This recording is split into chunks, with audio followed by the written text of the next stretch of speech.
Hello, and welcome to the History of Rome, Episode 81, The Greekling. The Roman Empire had just enjoyed 20 years of wise and beneficial stewardship when the tragic but inevitable news arrived that the Emperor Trajan was dead. Even his contemporaries realized that they were living under the best emperor since Augustus, and fears about what came next filtered through every level of society. With Trajan being so great and all, it's pretty reasonable to assume that whoever succeeds him is going to be worse. Maybe not much worse, but it's going to be a step backwards. You can't get better than Optimus. It's a logical impossibility. And who knows, maybe his successor will be a lot worse. It's happened before. Compounding everyone's fears was the fact that Trajan had paid almost no attention to the issue of succession publicly, which also meant that, hooray, another round of civil wars just might be how we determine who the eventual ruler, who will inevitably be worse than Trajan, will be. Sweet. The anxiety that surrounded Trajan's day-to-day health was palpable, and when he began to seriously deteriorate in 117, his closest advisors began to take seriously the consequences of his death. Would it be possible to find and name an heir who would be acceptable to all the various aristocratic factions and who wouldn't bollocks up the whole thing once he got into power? Obviously, no one we find is going to be as good as Trajan, so who can we dig up who will be the least bad choice? Names were bandied about, but Trajan's influential wife, Pompeia Plotina, worked behind the scenes to ensure that everyone understood that the only man who could reasonably succeed the dead emperor was her former ward, Publius alias Hadrianus. Trajan himself seems to have been wishy-washy about Hadrian and had been unwilling to commit himself to the young man, even though he was Trajan's only living male relative. Hadrian had enjoyed a good career and had many doors opened for him by virtue of his relation to Trajan, but he had never received the special exceptions that signaled eventual inheritance.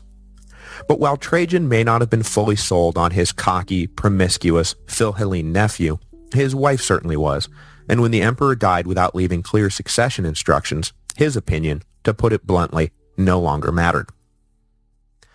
The official rumor is that when Trajan died, Pompeia quickly hushed up the death and may have gone so far as to hire an actor to lay in the vacated deathbed pretending to be the emperor for the purposes of issuing the final recommendation that Hadrian ought to succeed him. While the veracity of this story is hard to pin down, the letters arriving in the Senate announcing the last wishes of Trajan and the adoption of Hadrian were all signed by Pompeia, a singular occurrence in the whole of Trajan's reign, leading most to suspect that the empress authored the orders herself. Pompeia, though, was not acting out of the pure self-interest that had driven, say, Agrippina. Sure, she knew that her own position would be secure if Hadrian became emperor, but more important than that was assuring that the transfer of power was seamless and left no openings for civil war. Her husband may have been fantasizing about following Alexander the Great one last time and leaving the empire to the strongest. But Pompeia was not about to let the Roman world be sucked back into the abyss of self-destruction. News of the emperor's death was kept tightly under wraps until Hadrian's position was secured.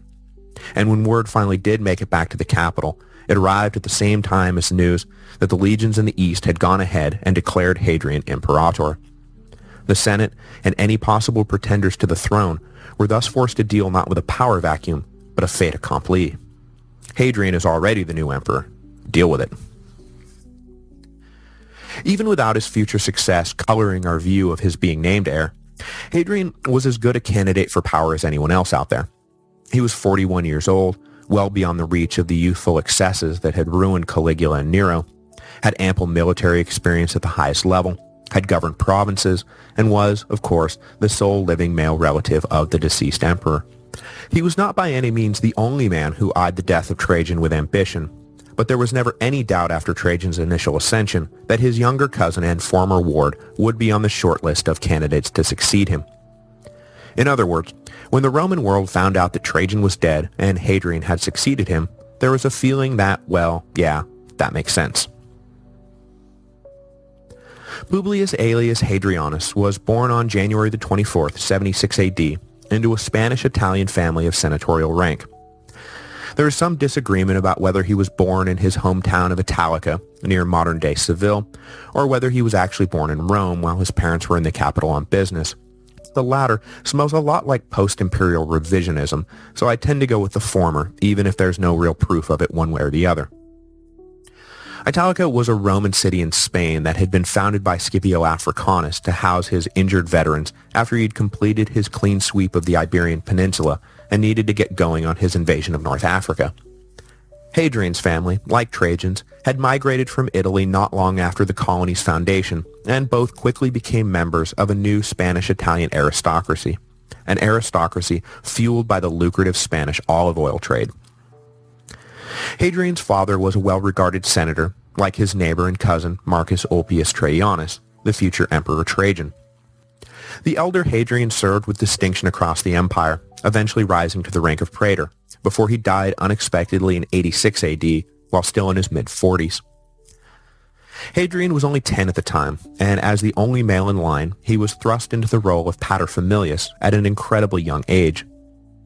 But since he was still a minor, and everyone fretted about boys who grow up without strong male guidance, Hadrian's education was entrusted to his cousin Trajan, who was fast rising in Roman politics, and another Spanish-Italian noble named Publius Aetianus, who will play a key, if infamous, role in Hadrian's early administration. Young Hadrian was educated in classic Roman fashion, and the zeal the boy showed for all things Greek, literature, philosophy, art, whatever, earned him the nickname Graeculus, which meant Little Greek or Greekling. It was a mildly disparaging nickname, as the typical Roman aristocrat studied Greek culture, yes, but kept the sensuous and corrupting passions of the East at arm's length.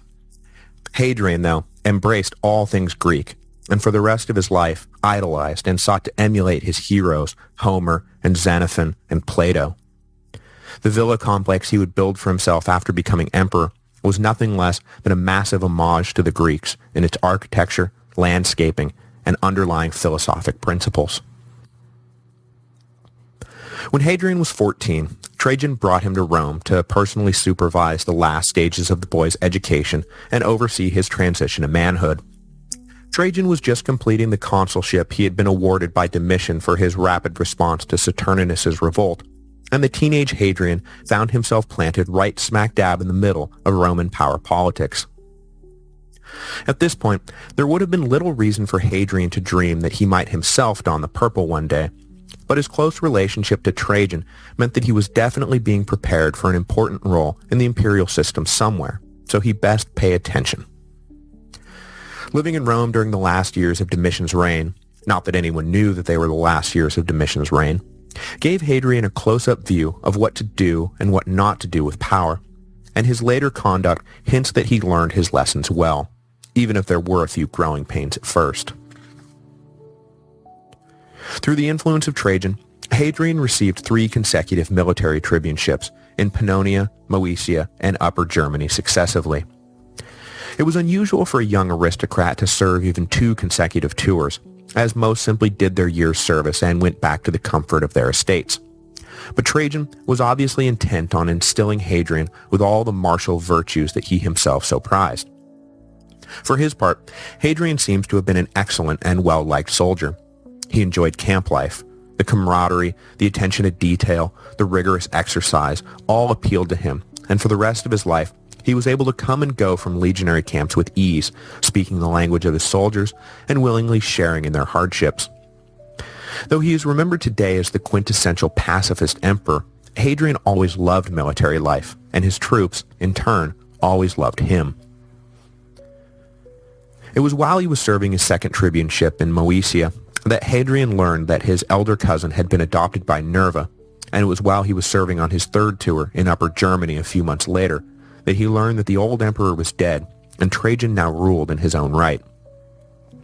Tradition has it, as I mentioned, that it was Hadrian himself who rode to Trajan's command post on the Lower Rhine and delivered news of Nerva's death. Just like that, in the span of about 4 months, Hadrian went from a young provincial noble looking to get started on a career to the sole living male relative of the Emperor of the Roman Empire. Needless to say, whatever ambitions he had had for himself were about to be ratcheted up about 1,000%. But if Hadrian expected to be treated like Gaius and Lucius, or more recently Titus Flavius, he was sadly mistaken.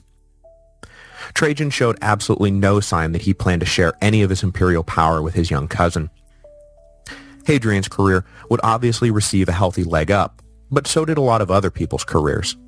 Everyone connected to Spanish Rome benefited from having one of their own on the throne, but there is no indication that Trajan was any more or less disposed towards his former ward than anyone else. Indeed, if we dig a little, we find that it's possible Trajan was skeptical that the brash, bordering on flamboyant Greekling was fit for high office of any kind, and that it was the constant lobbying of Pompeia who kept the future emperor's career moving steadily upward. Perhaps at Pompeia's urging, Hadrian was assigned to act as the new emperor's official emissary in the Senate, soon after Trajan's ascension. He was tasked with reading aloud the emperor's letters home, a job that apparently caused Hadrian some embarrassment, as his rough accent, a mix of Spanish and military pronunciations, was ridiculed by the cultured Italian elite. But if he was bummed about not immediately being named Caesar, and instead being turned into a glorified secretary, Hadrian could not help but believe he was still going to succeed Trajan one day, as the emperor arranged for the daughter of his favorite niece, Vibia Sabina, to marry him in 100 AD, further strengthening the familial ties between the two men. The marriage would prove to be politically useful but personally unhappy, as neither seems to have liked the other very much. For one thing, Hadrian appears to have had far more affection for his mother-in-law than his wife, which forever rankled young Sabina, and of course, it did not help any that Hadrian was gay, a fact we'll explore in more detail next week. Obviously, the marriage produced no children. Hadrian's career continued its vague course upwards, and we know that he accompanied Trajan on both legs of the Dacian Wars, but we have no record of what, if anything, the young officer accomplished in his first tours of real combat duty. He was awarded a praetorship in 106 after the final victory over Decebalus, and was given command of a legion in Germany that same year. The next year, he was assigned a pro-praetorship in Pannonia, and once again commanded a legion, but in both cases, he was still subordinate to the sitting provincial governor. In 108, he was granted a consulship, but it was a less prestigious suffect consulship, a minor slight that escaped no one's attention. Trajan was obviously of two minds about Hadrian. On the one hand, he was moving his cousin up in the world, but on the other, he wasn't coming close to granting him heir status, presumptive, apparent, or otherwise. What Hadrian made of all this is anyone's guess. I would suppose that he was somewhere in between two extremes. He doesn't seem to have been vocally cranky that he was being denied what he felt was rightfully his, but neither does he seem to have been relieved that he wasn't going to wind up on the hot seat himself one day. He was ambitious, and he was capable, and likely coveted the imperial throne, but he wasn't marching around with an immature sense of entitlement either. He sort of disappears from the public record for a few years following his consulship, eventually turning up in Athens in 112, where he was an eager tourist and student. He immersed himself in the cultural life of the city enough that he was given Athenian citizenship and elected an archon, one of the senior civic magistrates of the city. After his tour of Greece, Hadrian followed Trajan east in 114 and, at least for the early part of the new campaign, once again found himself assigned tasks beneath the purview of historians. He was likely attached to Trajan's staff, as Cassius Dio mentions that he shared in the, quote, day-to-day activities of the emperor.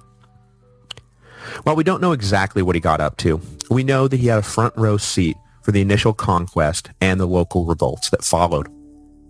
The speed with which he abandoned Trajan's conquered territories tells us that through this period, the reliably loyal Hadrian was likely critical of Trajan's policies in private. But his doubts don't seem to have affected his relationship with the emperor, and in 117, Hadrian was finally given an independent command. And not just any command, but the governorship of Syria, one of the most important posts in the empire. Trajan had recently reassigned the previous governor to Dacia, where a revolt was underway, and for the first time, he decided to hand his cousin some real power. Clearly, whatever doubts he had had about the Greekling had been satisfied, as the governorship of Syria was no token prize. For Hadrian, the promotion could not have come at a better time. No one could have known it at the time, but Trajan was entering his final year in office, and the issue of succession was about to rear its ugly and thus far still utterly unaddressed head. It was by a lucky stroke of fate, then, that rather than being just another staff officer, one likely assigned for no other reason than that he was related to the emperor, Hadrian found himself instead serving as the governor of Syria when Trajan died. Not only was it a prestigious and strategically critical post, but most importantly, it put him at the head of his very own army. It was one thing to buck for power from the shady corners of the imperial entourage. It was quite another to do so from the head of the Eastern legions. I don't think I need to rehash the circumstances of Trajan's death again, so I'll just leave it that Hadrian was in Antioch in August of 117 AD when he heard that Trajan was dead. Through the string pulling of Pompeia, Hadrian found out slightly before everyone else, and he was forced to sit on the news. He also was forced to sit on the news that it was going to be announced that Trajan had named him heir, news that cannot have been easy to just sit on. There were more than a few of Trajan's lieutenants, though, who could easily picture themselves in the purple, so it was going to be important to play the transfer of power just right. For the most part, at least in the initial stages, Hadrian hit a pitch-perfect note. He marched out to the head of his Syrian legions and formally announced the news of Trajan's death, at which point the troops spontaneously hailed him as emperor, just as they had likely been instructed to do. He then drafted a note to the Senate, apologizing for the haste with which his soldiers had embraced him. He was sorry events had moved so quickly that the Senate had been cut out of the process.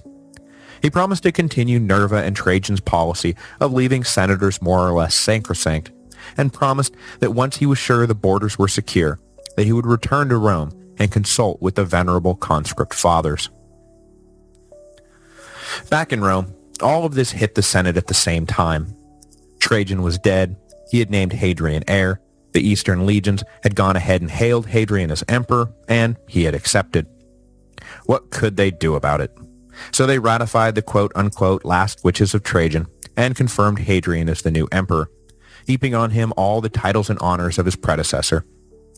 Hadrian accepted most of the accolades, but pointedly refused the title Father of the People, an honorific he felt should be earned, not just handed out willy-nilly. The first thing the new emperor did was travel to Cilicia to oversee the funeral and cremation of Trajan. Obviously, he could not have done otherwise, but beyond the purely ceremonial optics, the trip allowed Hadrian an early opportunity to meet face-to-face with Trajan's inner circle and confirm their behind-the-scenes support for his new administration. Though Hadrian maintained a confident public front, there was still much to fear in the political backrooms and the legionary tents of the empire. He seems to have secured the support of the Trajan loyalists, but there were a handful of powerful rivals who would need to be dealt with quickly to ensure that his reign was more Augustus and less Galba. At first, his narrow purge would only put proverbial heads on the chopping block, but in a few months, real heads would roll, causing Hadrian all manner of political havoc. Initially, though, Hadrian refused to do anything violent. His old guardian Antoninus had risen to the rank of Praetorian prefect and wrote to Hadrian soon after the latter's ascension that a few senators were plotting a coup. The prefect counseled immediate executions, but Hadrian disagreed. This was no time to go around lopping off heads. Maybe later, if there was proof of their continued sedition, but for now, the official policy was wait and see. But though he was not in the mood to stain his new administration with blood, at least not yet, Hadrian was well aware of what the score was. Men who could not be counted on, or who were suspected of their own imperial ambitions, needed to be removed from their positions and replaced with men loyal to Hadrian. One of the first and most famous to go was Lucius Quietus, the North African general Trajan had left in command of the legions in Mesopotamia. An aggressive Trajanite, Quietus not only had motivation to unseat the new emperor, but also the means to do something about it. What Hadrian needed to deny his rival for power was the opportunity to act. So he unceremoniously terminated Quietus's command and ordered him to head back west. This command change was then followed by the famous order that very possibly would have spurred Quietus into open revolt had he still been in charge, and an order that would set the tone for Hadrian's entire reign. Just days after becoming emperor, Hadrian ordered the legions to begin withdrawing from all the territories in the east Trajan had just conquered. The order would come as a shock to the political classes, and had he not already established himself as a favorite son of the legions, it is likely they would have rioted when he more or less declared they were going to abandon the territory they had all just won with their blood and sweat. I say more or less because Hadrian never made any formal announcement of his intentions, likely recognizing that an openly stated policy of withdrawal would have been political suicide. Instead, he just began recalling the expeditionary forces back to their former barracks on the west side of the Euphrates. It is not a decision Hadrian entered into lightly, and the speed with which he implemented his new policy and the tenacity with which he stuck to it in the face of domestic political attacks demonstrates that he'd been thinking about it for a very long time. Indeed, as we'll see, the idea of withdrawing behind the traditional, defensible Augustan borders of the empire was at the very core of Hadrian's being. The abandonment of Mesopotamia was no tactical retreat. It was a strategic realignment. That didn't make the bitter pill of reducing the territory of the empire go down any easier, but the new emperor was adamant about his vision for the future, and it is a testament to his political skill that he was able to make such a hugely unpopular decision stick. Next week, we'll see that Hadrian's vision for an eternally defensible empire was not limited to the Euphrates. All across the empire, he would build defensive fortifications to mark the permanent boundary of the civilized world. But if in so doing he earned himself a reputation as a pacifist, then we need to rethink the meaning of that word. Whatever else it is, building huge stone walls that restrict the movement of previously unmolested locals is not a passive move. I think Hadrian is best described as running a highly aggressive defense. His goal was not to just sit back and man the walls. It was to project Roman power across the Mediterranean and control not just the civilized interior, but the unruly tribes beyond the frontier. Not with military occupation, but with overwhelming economic and political dominance. Hello, and welcome to the History of Rome. Episode 82, Hadrian's Walls. When Hadrian ascended to the throne in 117 AD, the Roman Empire was actually in a more precarious position than is often remembered. Though Trajan had taken the empire to its greatest territorial extent and been a shining example of enlightened despotism, rips in the imperial fabric had begun to show up across the Mediterranean. We have already seen that the conquest of Mesopotamia was in name only, as the entire region was either preparing for or already engaged in uprisings against the Roman occupation. A revolt in Dacia necessitated the transfer of the capable governor of Syria to the troubled new province, a transfer, recall, that opened the spot for Hadrian up. And shortly thereafter, tribal elements in northern Britain began to violently strike at their imperial masters. But more destructive than any of these frontier revolts was an uprising that I have only mentioned in passing thus far that deserves far more attention. For the shocking violence that defined it, yes, but also for the reactionary attitude it couldn't have helped but imprint on the new emperor. A reactionary attitude that would come back to haunt Hadrian later in his reign. I am talking, of course, about the Second Jewish War. I mentioned the revolt in passing while talking about Trajan's troubled supply lines during the last phase of his Middle Eastern campaign, but really, issues with Trajan's supply lines is the real passing issue. The revolt itself is the thing, and as it engulfed the southwest Mediterranean, the loss of life was shocking, even by ancient standards.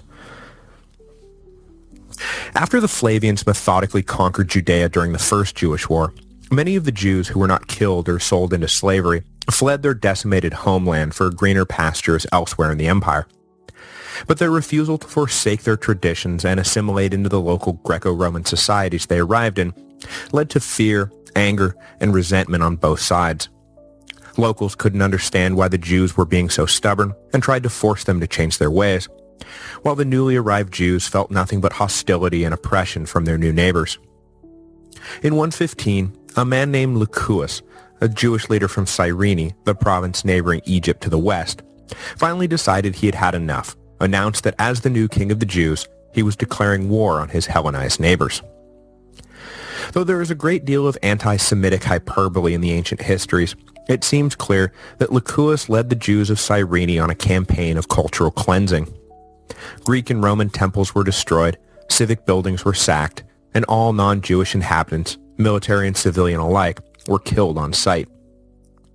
The revolt soon spread to the neighboring province of Egypt, north to the island of Cyprus, and eventually into the newly conquered Mesopotamia, where local Jews attacked Trajan's rearguard garrisons. At the height of the anarchy, Licinius was able to seize control of Alexandria, and the city was partially burned to the ground. North, on the closed island of Cyprus, reports have it that upwards of 200,000 Greco-Roman residents were slaughtered by the Jews. At first, Trajan was sure his local governors would be able to deal with the problem without the need for further imperial support. But after the prefect of Egypt withdrew from Alexandria, Trajan became convinced that this was a much bigger deal than he wanted it to be. He dispatched a trusty lieutenant named Marcus Turbo with enough troops to retake Alexandria and ordered a full legion onto the usually unoccupied island of Cyprus to put down the marauding Jews. While Cyprus was easily repacified, the fighting in Egypt was much tougher, and Turbo was only able to declare victory in late 117, after Trajan was dead. Licinius and what was left of his army fled to the Judean city of Lydda, where they were besieged by the commander of Trajan's eastern invasion force, Lucius Quietus. Eventually, this last stronghold fell as a result of famine and disease, and Licinius, the other Jewish commanders, and an untold number of civilians were executed by the Romans. For his success, Quietus was summarily dismissed as too great a threat to Hadrian's new, and thus far still shaky, hold on power. That this second Jewish war was still ongoing as the transfer of power from Trajan to Hadrian took place played mightily into the new emperor's decision to abandon the East and consolidate Roman control over what was already theirs. Of course, in Hadrian's mind, this included Judea, Jewish uprising or no Jewish uprising, and after the revolt was over, a legion was moved back into the province to ensure its true pacification.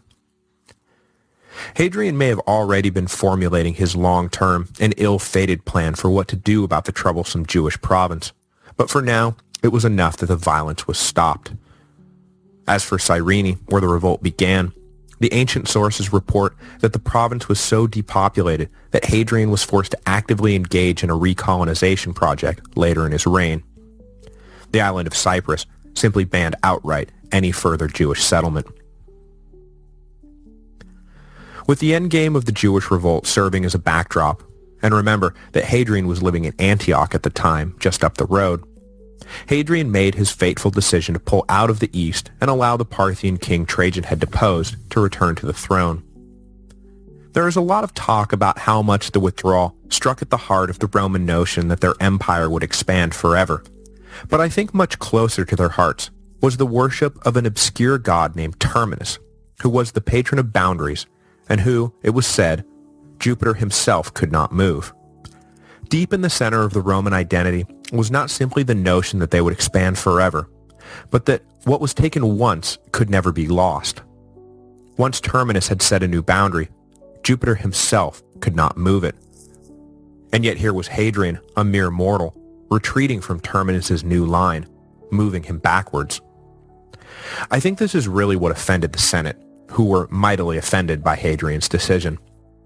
But Hadrian, as I said, would stand firm, and the eastern pullout was just the opening shot in his war on future military adventurism. In October of 117, Hadrian decided that things in the east were settled enough that he could begin the journey back to Rome. He marched up along the Danube and inspected the imperial defenses, appointing a new governor of Lower Moesia named Avidius Nigrinus, and took another shot at Terminus by ordering the legions to withdraw from the territory they had seized on the far side of the Danube. Like with Mesopotamia, Hadrian determined the land was too difficult to hold for too little benefit, and as with Mesopotamia, the decision was met with ridicule in the Senate. Hadrian was digging himself into quite a political hole, and he would need to do some serious damage control when he returned to Rome. But before he made it back to Italy, that political hole would become something of a bottomless pit, either through Hadrian's own misguided paranoia, or because of the misguided paranoia of a few overzealous allies. Or maybe it wasn't misguided at all. Maybe it was all totally justified. Whatever it was, and whoever was behind it, the political murders of 4 ex-consuls in early 118 would be a black mark that Hadrian would spend the rest of his life trying to spin, justify, deny, ignore, and just plain forget. The affair was eventually laid at the feet of Hadrian's old guardian and the current Praetorian prefect Antoninus, who, as I mentioned last week, was from the word go, urging Hadrian to engage in some kind of purge. Antoninus supposedly uncovered information that the 4 high-ranking senators were engaged in a plot to murder or overthrow Hadrian, and either at Hadrian's direct order or on his own initiative had the men seized and executed without trial. The first 2 victims were Cornelius Palma, former governor of Syria, and Publius Celsus, who had already been kicked out of Trajan's inner circle for suspicion of treason. Both of these men Antoninus had already advised Hadrian to kill, though the first time around, as I said last week, Hadrian advised less drastic measures. The second 2 victims, though, seemed to come out of nowhere, and their deaths shocked the Roman elite, who became convinced that regardless of Hadrian's stated desire to leave the Senate in peace, that they were dealing with a megalomaniacal psychopathic egotist. In other words, nothing less than the second coming of Domitian. The continuity is confused about who did what to who when, but at the end of the day, Lucius Quietus, on his way home to Mauritania, and Avidius Nigrinus, the recently appointed but quickly dismissed governor of Lower Moesia, were both dead. Even more offensive than the murders themselves was the fact that Hadrian, or at the very least Antoninus, had compelled the Senate to act as an accomplice. Just as had been Domitian's practice, the Senate was forced to sign the death warrants themselves, officially confirming that the threat against the new emperor was real and the executions justified.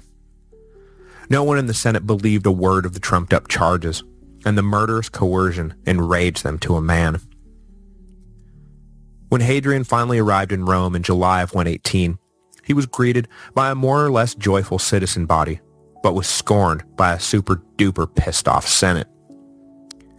Hadrian's wisdom, though, was not limited to law and justice and the arts and all the other things he is remembered for. It also included that keen sense of self-awareness that is an oft-overlooked quality of really effective leaders. In essence, Hadrian knew that he had stepped in it big time and that he needed to do everything in his power to repair the damage the murders had caused. The ambitious new emperor had an impressive list of things he wanted to accomplish during his years in power, and he knew nothing was going to get done if he was forever undercut by a sulking Senate. Or, perhaps more likely, he was afraid that they would finally put together a real conspiracy and kill him outright. It had happened before. So Hadrian went out of his way to make amends. He pleaded innocence in the affair and claimed his subordinates had acted without his knowledge. He removed Antoninus as prefect and swore up and down that he would prove good to his word, that the Senate would remain sacrosanct. In the weeks that followed, he made sure to make himself seen publicly and invited anyone who so desired to come visit him at the imperial palace. If they believed he would prove to be a reclusive, autocratic Domitian, then he would show them with his actions that he was an available, genial Augustus. In all his words and deeds, Hadrian sought to continue the Principate and studiously avoided anything that would remind anyone of Domitian's autocratic dominance. In a final nod to the disaffected Senate, he declared that henceforth, any proceeds from legal penalties, fines and confiscations and such, would go directly to the state treasury, not the imperial accounts. Hadrian hoped everyone would understand that under his regime, the fundraising possibilities of prescriptions and treason trials, that old imperial boogeyman, would be null and void. Though for a variety of reasons he would never fully win over the Senate, in time, they at least came to believe that another reign of terror was no longer right around the corner. He may have been a lot of things, some good and some bad, but he was not another Domitian. With the Senate attended to as best as they could be, after all, time was the only salve that would truly heal their wounds, Hadrian moved on to securing the support of the people at large. He wanted to make a big splash, both to celebrate his ascension, but also to get the masses fully behind him so he could leverage his popularity with them against the suspicious Senate. A big splash, then, may actually be a bit of an understatement, and I have to believe that most citizens thought it some kind of joke when they heard that the emperor planned to cancel all outstanding debts on any state loan taken out in the past 15 years. But it was no joke, and to prove his point, he had the Praetorians march the loan records out into Trajan's forum and burn them all in a great pyre. A coin commemorates the event that, made Hadrian an instant hit with the people. He then announced that he intended to revise and extend the alimentary system begun by Nerva and perpetuated by Trajan, and further, the number of financial burdens that had previously been borne by the local municipalities would now be funded directly from the imperial treasury. Finally, Hadrian gave the people what they really wanted: games, games, and more games. Gladiatorial shows and chariot races were a given, but Hadrian's early games, especially the one celebrating his 43rd birthday in January 119, marked Hadrian as an unequaled patron of wild animal hunts in the arena. The emperor, somewhat in the face of aristocratic good taste, was an avid hunter and did his best to bring the thrill of felling a great beast to his subjects, who ate up all his bread and circuses with relish. With any dissent in Italy more or less pacified, and his regime now fully legitimized, Hadrian turned his attention to the provinces. But unlike previous emperors, who were content to rule the empire by way of correspondence, Hadrian believed that the only way he could make a proper decision about anything was to be there for himself. Unlike Trajan, who was disposed to let his subordinates figure it out for themselves, Hadrian was a micromanager of the highest order, who had no intention of letting any decision of import pass his desk without comment. If you combine the need to micromanage with an active personality determined to assess all situations for himself, what you get is an emperor who has no intention of lounging around Rome all day. What you get is an emperor who will spend more time on the road and visit more provinces than any other emperor before or since. By my calculations, Hadrian spent roughly half of his 21-year reign on one of his extended tours of the empire, and even when he was home in Italy, he resided at his villa in Tivoli rather than in Rome itself. The total number of hours he spent inside the city cannot be accurately calculated, but having spent his formative years in Spain, his early career stationed in the provincial legions, and the majority of his reign on the road or at his Italian villa, I think it is safe to say that Rome saw less of Hadrian over the course of his life than any of his predecessors. As we move forward, this will become a growing trend, as more militant provincials will don the purple and never even deign to return to the alleged capital of the empire. The trend will reach its full expression with the rise of Diocletian, who despised the city, and Constantine, who would abandon it forever. Hadrian set out on his first grand tour in 121, intent on inspecting the Western Empire for himself. He had seen much of the East while attached to Trajan's staff, but had been away from the West for the better part of 15 years, and wanted to make sure the frontiers were secure and the people prosperous. He headed north to inspect the Rhine legions, who had for so many years been the cream of the Roman armed forces, but since imperial focus had shifted east, had become somewhat of a lax force of time servers. Hadrian arrived in the camps and set about restoring discipline and a sense of purpose. But he was not all martinet, and coupled with severity were reforms designed to increase the general happiness of his men, including a long overdue change to the laws restricting marriage while still in the service. He spent the rest of the year in the tents with his Rhine legions, joining them on their marches, often walking right alongside them, and never ever being carried in an opulent litter. While in Italy, Hadrian used the ornaments of power skillfully to subtly cow the Senate. But out in the provinces, he eschewed the trappings of power in favor of simple clothes and unpretentious lodgings. When he left the Rhine in 122, he left his men more disciplined and more focused than they had been in years, which was a good thing, because Hadrian had no intention of ever actually using them in battle. He left them instead, happily toiling away on an extended upgrade to Domitian's Limes Germanicus, which Hadrian hoped would give them a sense of purpose, and more importantly, exhaust them physically so that idle hands would not become the devil's playground. The emperor's next stop was Britannia, that foggy island on the edge of the world, that as a minor province had hosted a surprising number of major imperial figures, including Julius Caesar, Claudius, Vespasian, Titus, and now Hadrian. Hadrian's purpose in Britain was the same as his stop along the Rhine: inspect the frontier defenses and ensure the discipline and reliability of the legions stationed there. The island had seen a local revolt accompanying Trajan's death in 117, and Hadrian was looking for a permanent solution to the periodic British uprising. The emperor's solution became the defining artifact of his reign. This was certainly not Hadrian's intention, given the myriad other splendid works of art and architecture he devoted his full time and attention to. But the 70-mile-long wall he ordered built from the Solway Firth to the North Sea has stood the test of time, and its stone ruins seem to tell the whole story of Hadrian's reign in one dull gray package.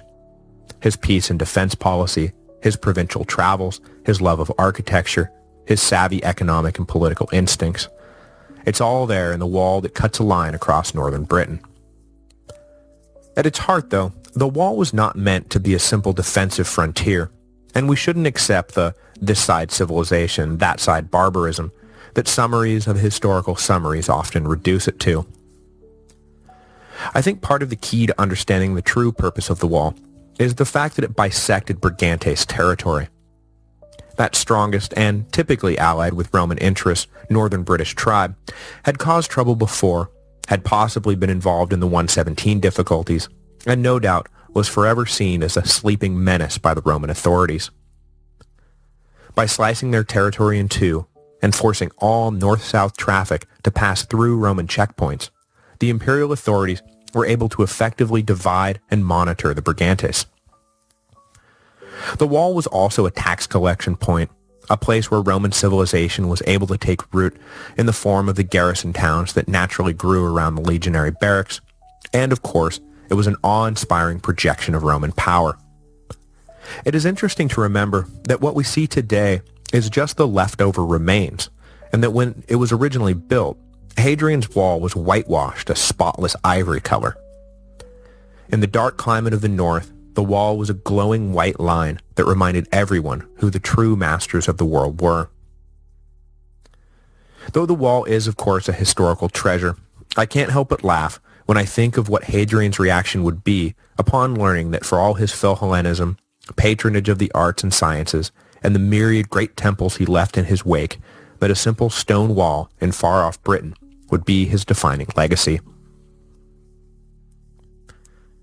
Leaving the British legions toiling away on a wall, just as he had left the Rhine legions toiling away on their wall, Hadrian headed south through Gaul and into his old home country of Spain, where he spent the winter of 122-123, likely hunting and enjoying the rustic pleasures of the Iberian Peninsula.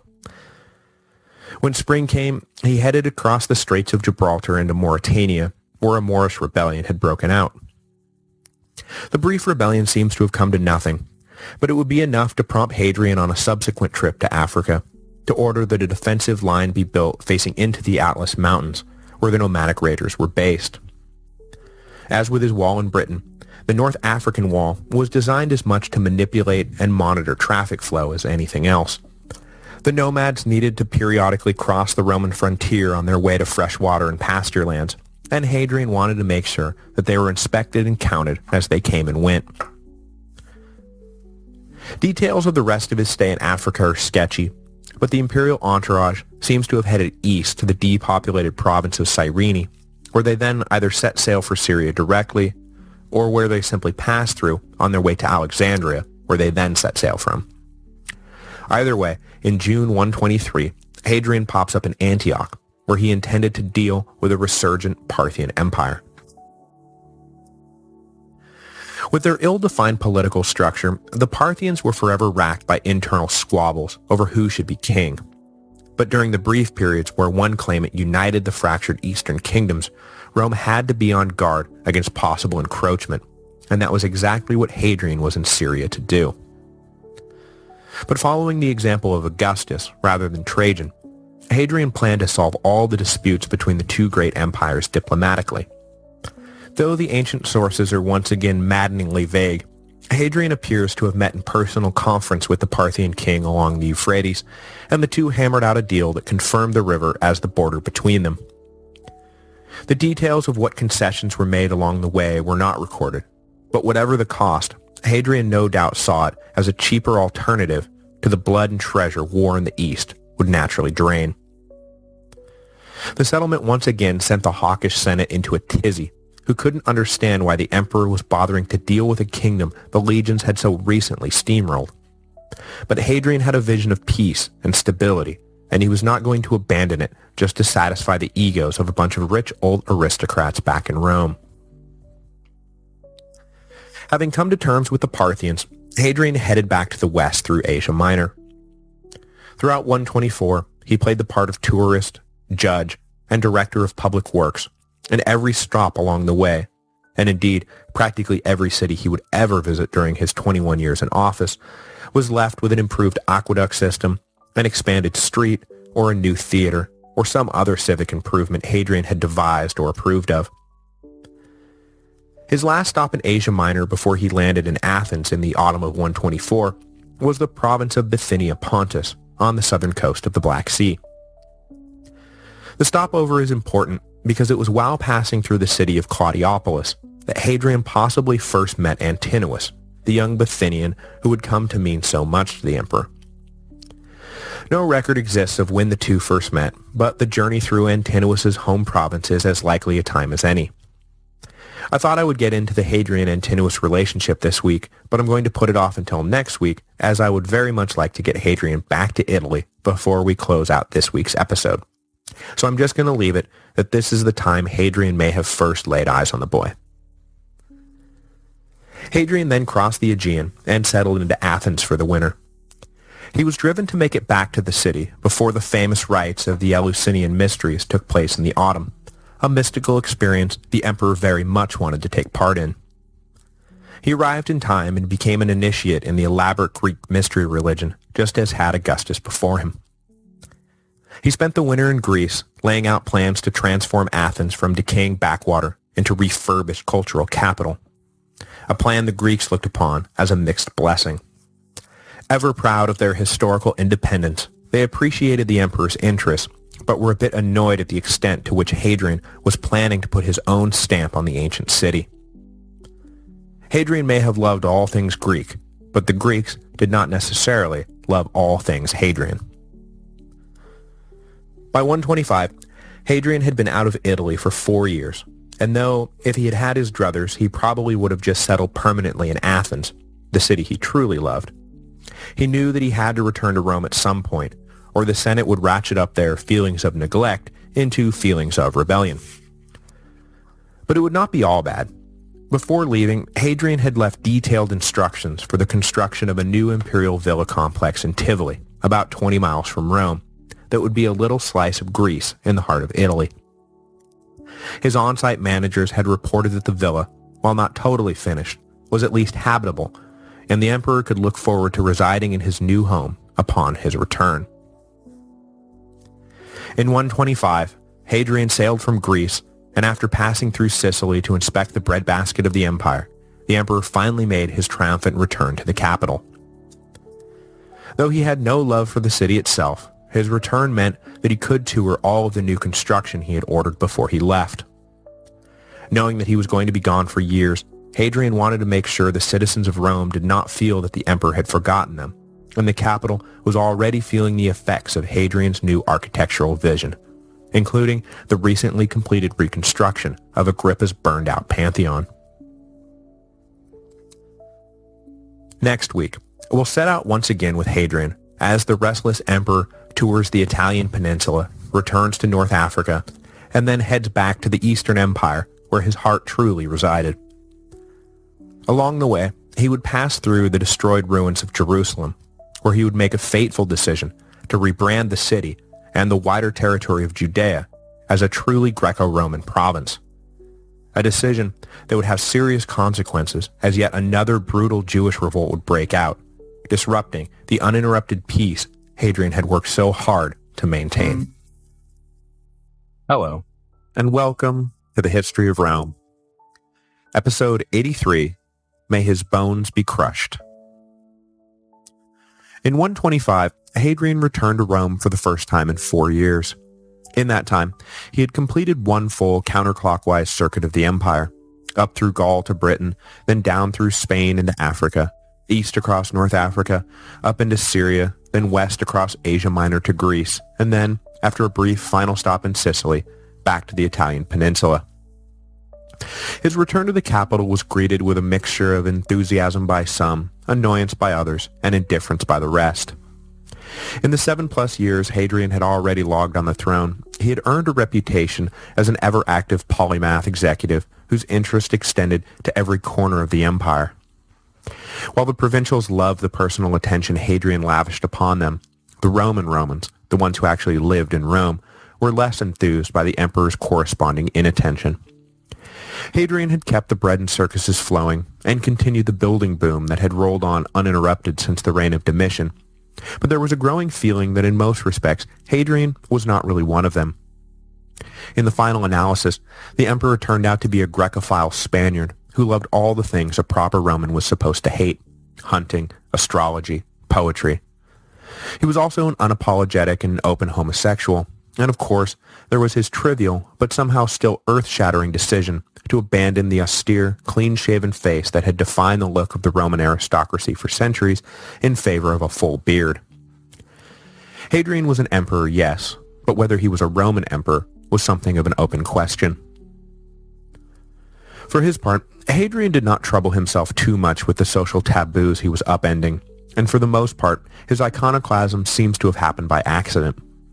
That is to say, he wasn't deliberately setting himself against existing tradition.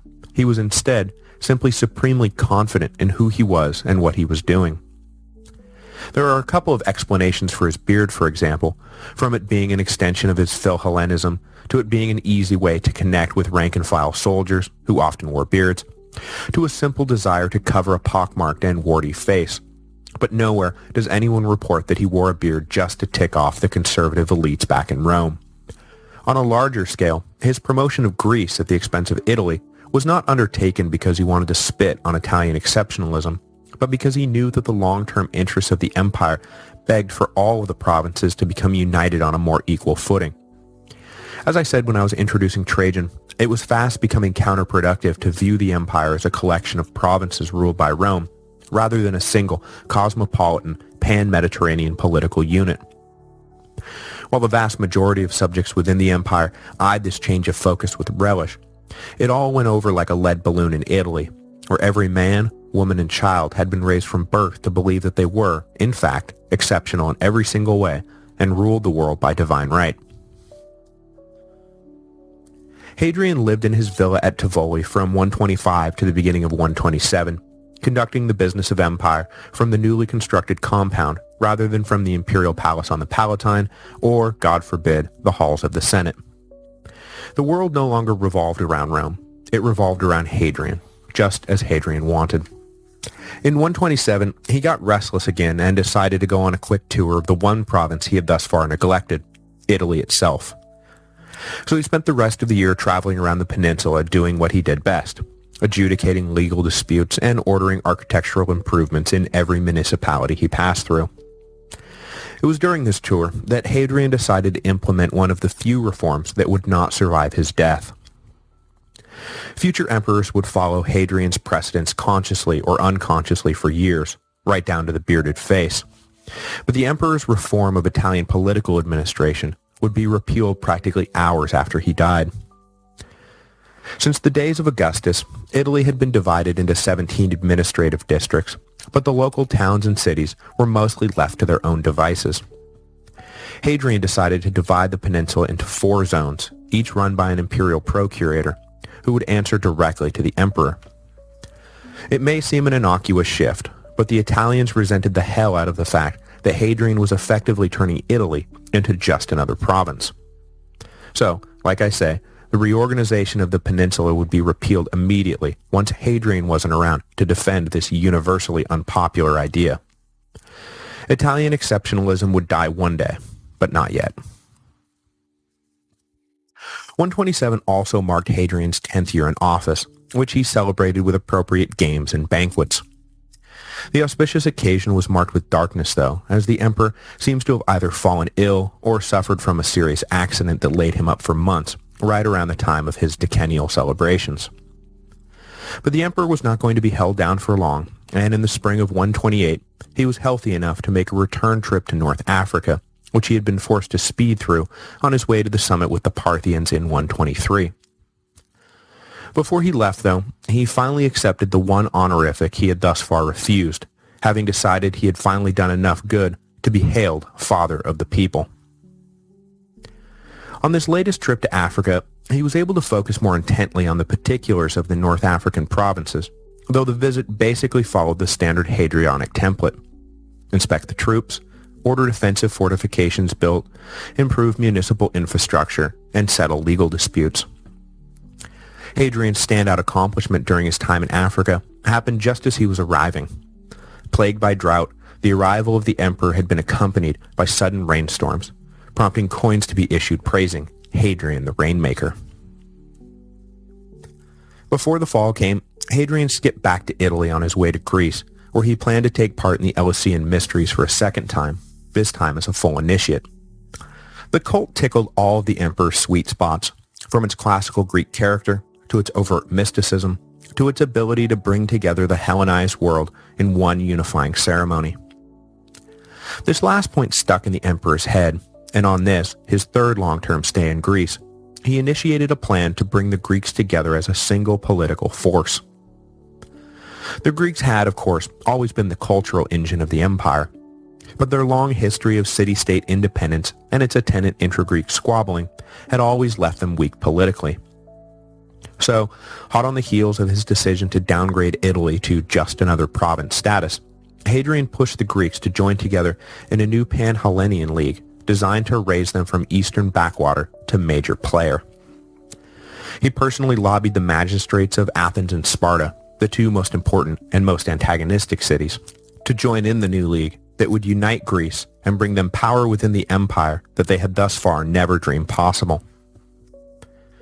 Intrigued by Hadrian's promise of increased influence, the Greeks began to work on the details of who would be allowed to join the league, where meetings would be held, for how long, and what the extent of its powers would be, and all the other minutiae that accompany these sorts of high-minded diplomatic assemblies. Just to be clear, though, the practical power the new Pan-Hellenian League would wield would be none, as Hadrian had no intention of relinquishing any imperial prerogatives. But he hoped a unified community of Greeks would nonetheless contribute to the future stability of the empire. Despite his hopes, though, the League collapsed after his death. Without the emperor's active attention, the Greeks fell back to their old ways and did what Greeks do best, squabbling with each other until the League was left an irrelevant shell.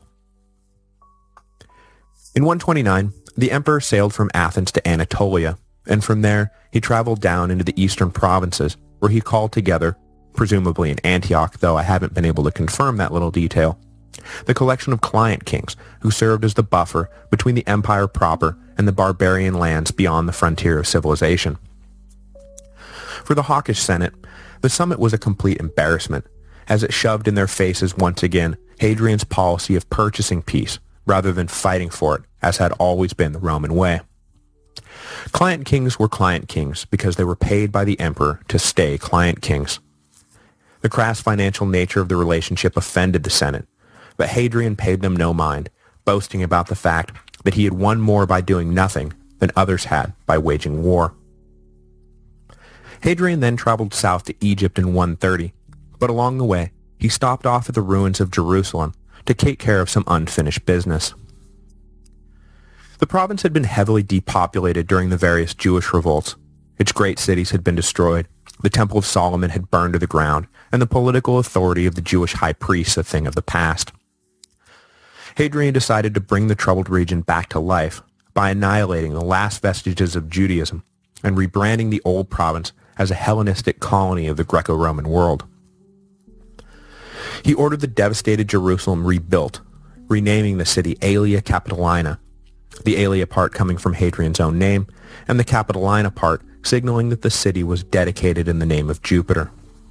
Hadrian then ordered a temple be built on the site of the old Jewish temple, an affront that on its own may have been enough to spark another revolt, but coupled with the emperor's new ban on circumcision, was simply the straw that broke the camel's back.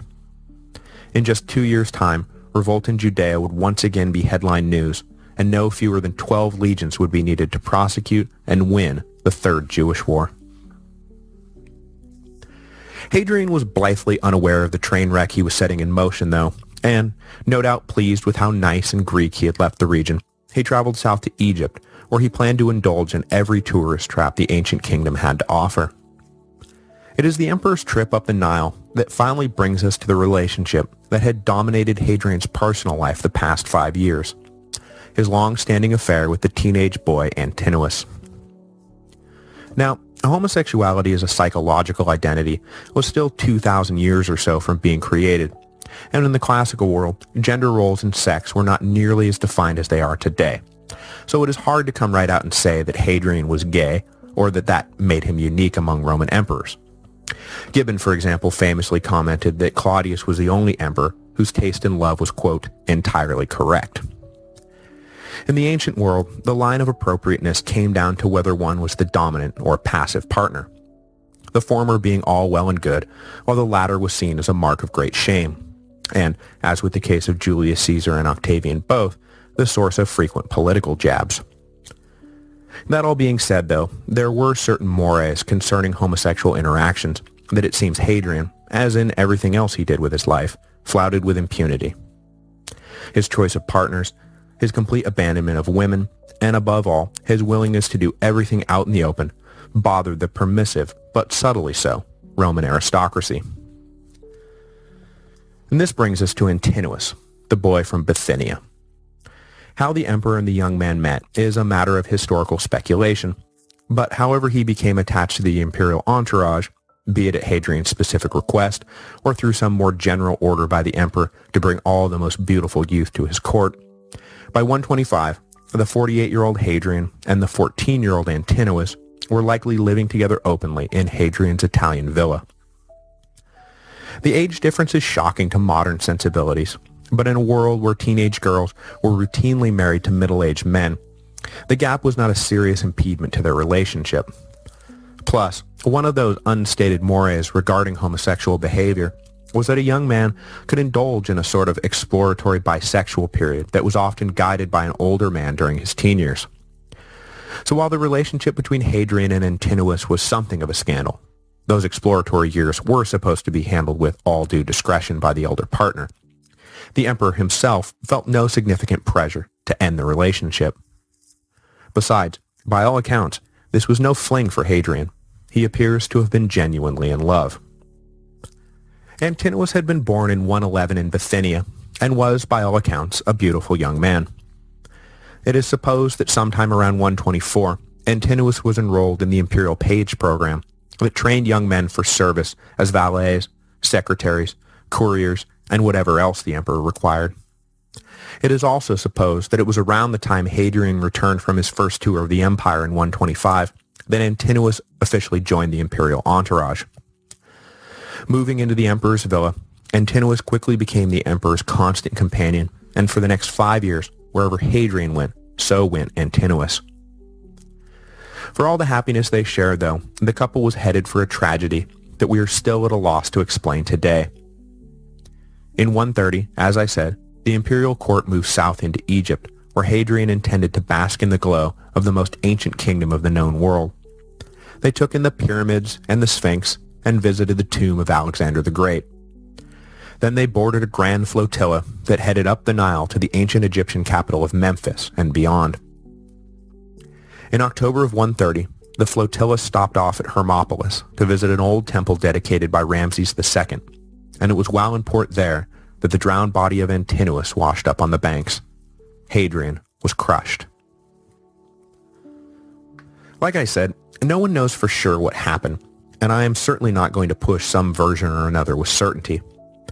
Most of the ancient sources report that it was simply an accident while Antoninus was off on a swim.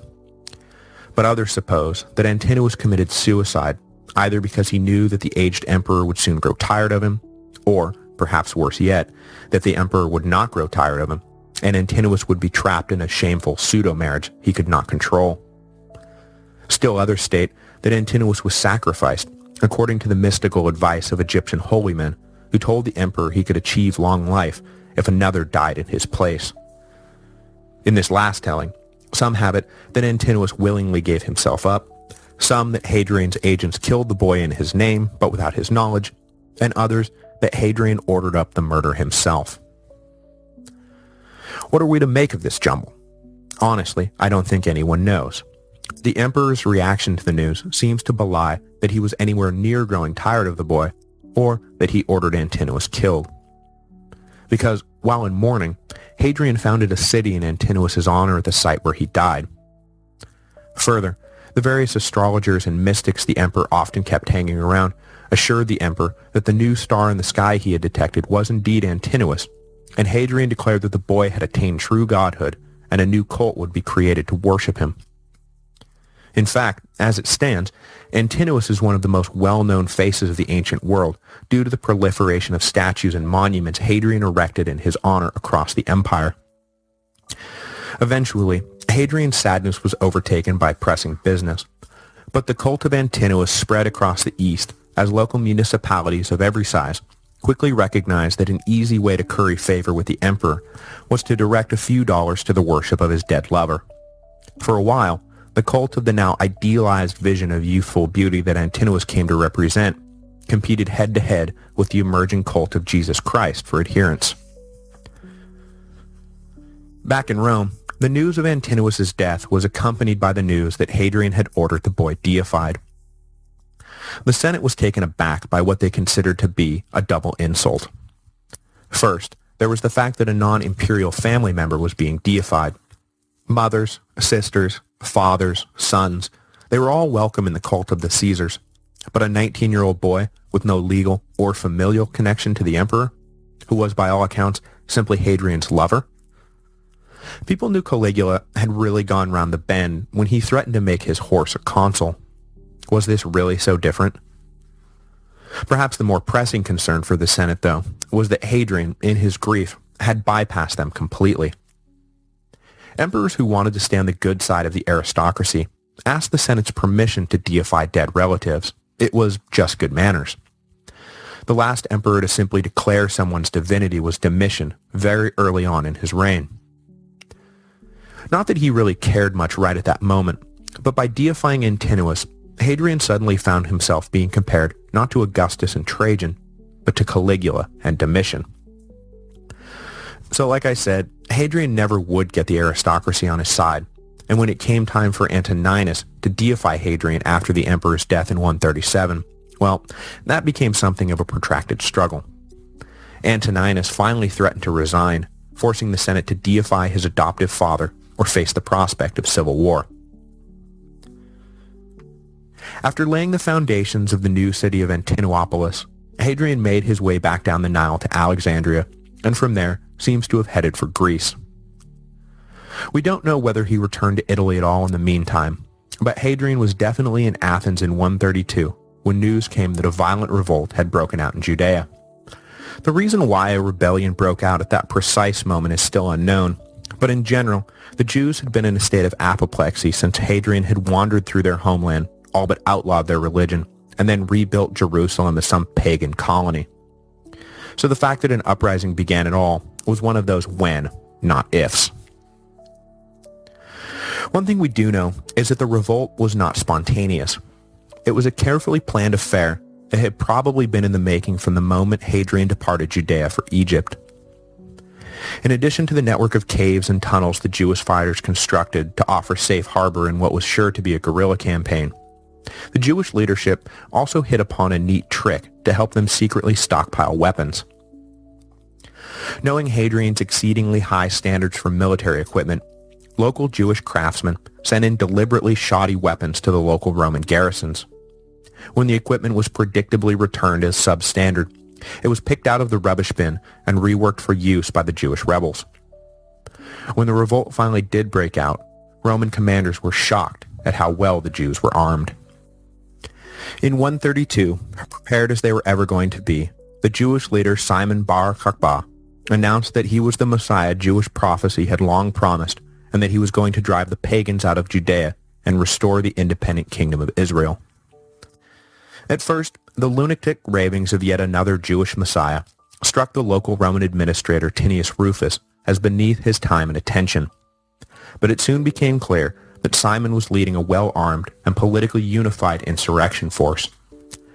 The 2 legions at Rufus's disposal sustained heavy damage from the quick and mobile Jewish guerrillas, and reinforcements had to be sent in from Syria and Egypt. But the ineffectiveness of the new arrivals only bolstered Jewish confidence, and the legion from Egypt appears to have been completely wiped out sometime in 133. By this point, the whole province was in revolt, and the regular Jewish fighters found plenty of housing and supplies from non-combatant sympathizers across the country. Simon then declared independence for the new state of Israel, and with the Romans reeling from the unexpected force of the rebellion, the Jewish leadership found themselves in effective control of much of the province. Coins and edicts were issued, marking 132 as year 1 of a new Jewish state. But Hadrian was not going to stand by and watch a Roman province simply shrug off their imperial masters. He may have been a skeptic of the efficacy of war when it came to external threats, but internal threats were something else entirely. He ordered his best general, Sextus Julius Severus, to leave his post in Britain and make with all haste for Judea, and pick up as many troops as he felt necessary along the way. Hadrian and Severus's plan was simple: methodically use overwhelming force to crush the insurrection. It took plenty of time, money, and men to slowly grind out victory in Judea, but in 135, victory did come. It is reported that no fewer than 12 legions took part in the action that saw the Romans destroy 50 fortified towns and almost 1,000 separate villages. In addition to the heavy Roman casualties, almost 600,000 Jews were killed during the retaking of Judea. Severus finally strangled off Simon and the last holdouts in 135, and the legions declared victory. The devastation and depopulation that accompanied this last Jewish war, a war many scholars mark as the true beginning of the diaspora, reminds one of Tacitus's famous line, which the historian attributed to a British chieftain, that the Romans make a desert, and they call it peace. Surveying this desert, Hadrian decided to double down on his plan to eradicate the Jews and leave in their place a Hellenized population of Greco-Romans. Hadrian's post-war policy, then, was nothing less than cultural genocide. He banned the Jews from entering Jerusalem, still called Aelia Capitolina, continued his ban on circumcision, outlawed the Hebrew calendar, and prohibited the use of Torah law. The sacred scroll was carried up to the Temple Mount and burned, and for years afterward, Jewish scholars were executed for perpetuating their outlawed religion. As a final reminder that in Hadrian's eyes Judaism was dead, the emperor renamed the province Syria Palestinia after the Philistines, the ancient enemy of the Jews. It is hard to understate the effect all of this had on the future of Judaism. From 135 on, Judea was no longer the cultural, political, or religious center of Jewish life, and would not be again until well into the modern era. The Jewish communities scattered across the Roman Empire were forced to look to an enclave of Babylonian Jews for guidance, safe as those leaders were within the more tolerant borders of the Parthian Empire. As I just mentioned, some scholars mark the true beginning of the diaspora at Hadrian's genocidal victory of 135, rather than by the tame by comparison victory of the Flavians in 70. For having ordered the death and enslavement of their race and the eradication of their religion, Hadrian is uniquely despised within Jewish histories, who always follow the emperor's name with the epitaph, "May his bones be crushed." Next week, Hadrian will return to Italy, where he will spend the last years of his life decaying into a bitter, agonized mess. Just as his ascension to power had been marked by political murder, so too would his release of it. These violent bookends to the emperor's career were all the proof the Senate needed to become convinced that despite all of his avowed pacifism, generosity, wisdom, and benevolence, that Hadrian was at his core a paranoid psychotic who would kill them all if given half a chance. Hello, and welcome to the History of Rome, episode 84, Longing for Death. Hadrian had been in Athens when word came in 132 that another revolt had broken out in Judea. the 2.5 years of fighting to retake the province would prove to be the most significant military operation Rome would engage in during Hadrian's reign, and it is likely, bordering on confirmed fact, that the emperor traveled to the troubled region to oversee the campaign for himself. But he did not stick around to see the conflict's resolution, and by 134, the emperor was back in Italy, having left the prosecution of the war in the hands of his best general, Sextus Julius Severus. This final trip back from the east would mark Hadrian's last tour as the great traveling emperor, and when he settled into his villa at Tivoli, whether he knew it or not, he was settling in for good. By all accounts, the last few years of Hadrian's reign were unhappy ones, both for the emperor himself and for everyone around him. His mental and physical health began to deteriorate, and as his life grew shorter, so too did his temper. The image of himself Hadrian had worked so hard to create, that of a patient, generous, enlightened monarch, began to fall apart, and all the close friends and associates who had stood by his side through thick and thin began to be pushed away one by one. Hadrian had been proud to call the best and brightest the empire had to offer his personal friends. When he died, though, he was attended by none but a few slaves. Every man who should have stood by the emperor as he slipped away was either dead or exiled, or had chosen to withdraw from a ruler who seemed to be lashing out at those he trusted and who trusted him the most. Those who knew him best saw Hadrian's final years as a departure from his natural disposition, while his enemies in the Senate saw it as confirmation that he had been a monster all along. For a while after he returned to Italy, things seemed to be okay. Hadrian, naturally feeling the effects of nearly 2 decades on the throne, began to think about what the world would be like when he was gone. Frequent, unstoppable nosebleeds had him thinking about his own mortality. Who would follow him on the throne, and how would history remember him? Much like Augustus, Hadrian displayed concern about the future of both the imperial dynasty and the empire as a whole. For an emperor obsessed with the stability and strength of Rome, it would have been nearly impossible for him to treat the question of succession with the same cavalier attitude Trajan had displayed. He had spent his life consolidating Rome's holdings and establishing peaceful relations with potential external threats. He did not want it all to be thrown away by some less enlightened successor. He needed to think long and hard about who he was going to hand power to. But it soon became apparent that the aging and very possibly dying emperor was not the same eminently rational man who had ruled the empire for so long. The ancient histories first point to the emperor's feud with Apollodorus of Damascus as proof that he was beginning to lose his grip. Hadrian, who always fancied himself an excellent architect, had designed a great temple of Venus that was dedicated in Rome in 135. Proud of what he considered a magnificent work of art, Hadrian asked the greatest architect of his generation, Apollodorus, to comment on the design and construction. Obviously fishing for compliment, Hadrian was deeply grieved when Apollodorus sent back a stern critique of the building's foundation, the line of sight for visitors approaching along the sacred way, the size of the doors, they were too small, and the size of the statue of Venus inside. It was too large. If Venus ever wished to go out for a stroll, Apollodorus caustically informed the emperor, she would be unable to fit through the entryway.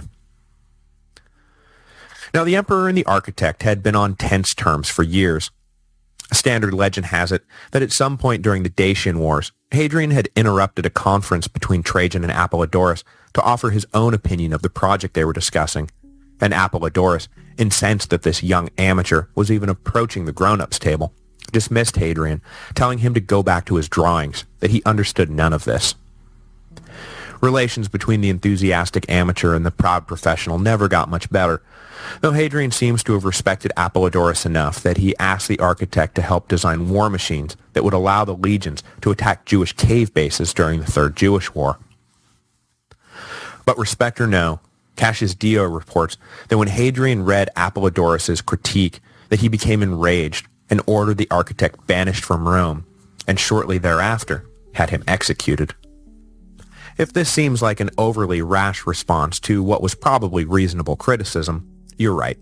And most modern historians do not believe that Apollodorus was actually killed by Hadrian, but that instead the old architect simply died of natural causes around the time of the exchange, and that Hadrian's enemies drew their own libelous conclusions.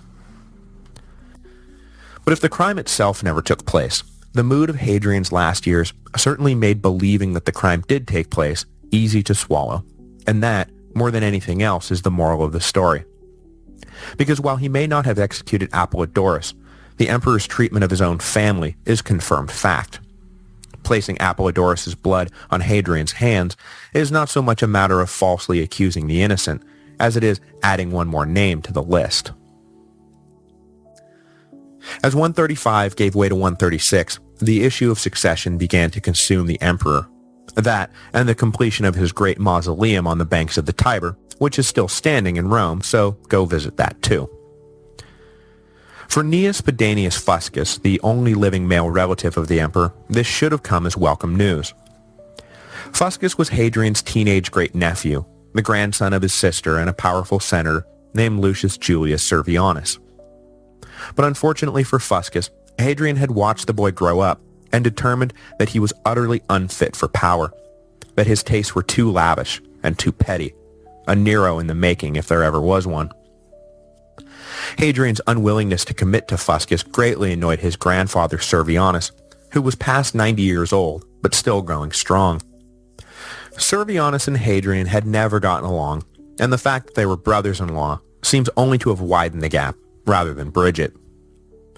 It certainly did not help that it had been widely reported Servianus was one of the few names Trajan had ever firmly put forward as a possible worthy heir to the throne back in 116-117.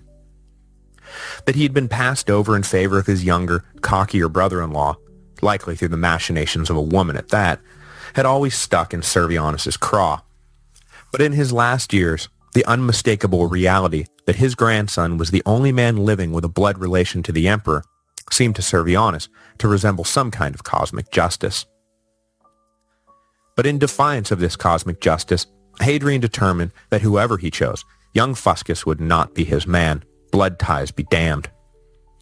This second Passover of Servianus's family maybe would have gone without incident had Hadrian chosen as heir someone whose worth could not be denied by anyone, much as Nerva's choice of Trajan had put to rest every other claim on power, even amongst those who really thought they deserved the call.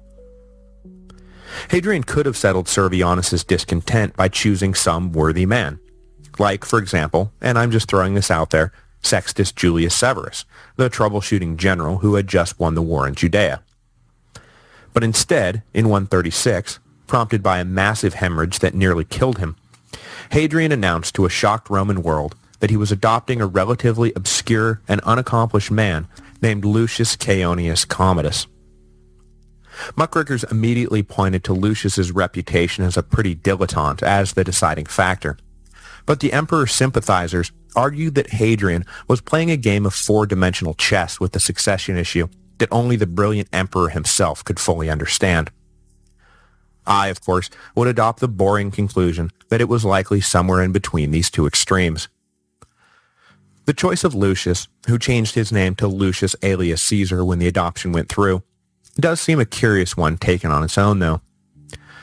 Lucius was a capable enough senator, but he had well-known health problems, likely suffering from tuberculosis. If Hadrian wanted to ensure the stability of the dynasty and the empire, choosing the perpetually bedridden Lucius was an odd choice to say the least. But, like I say, it is entirely possible that Hadrian was looking beyond Lucius to the man or men he really wanted to control the empire down the road.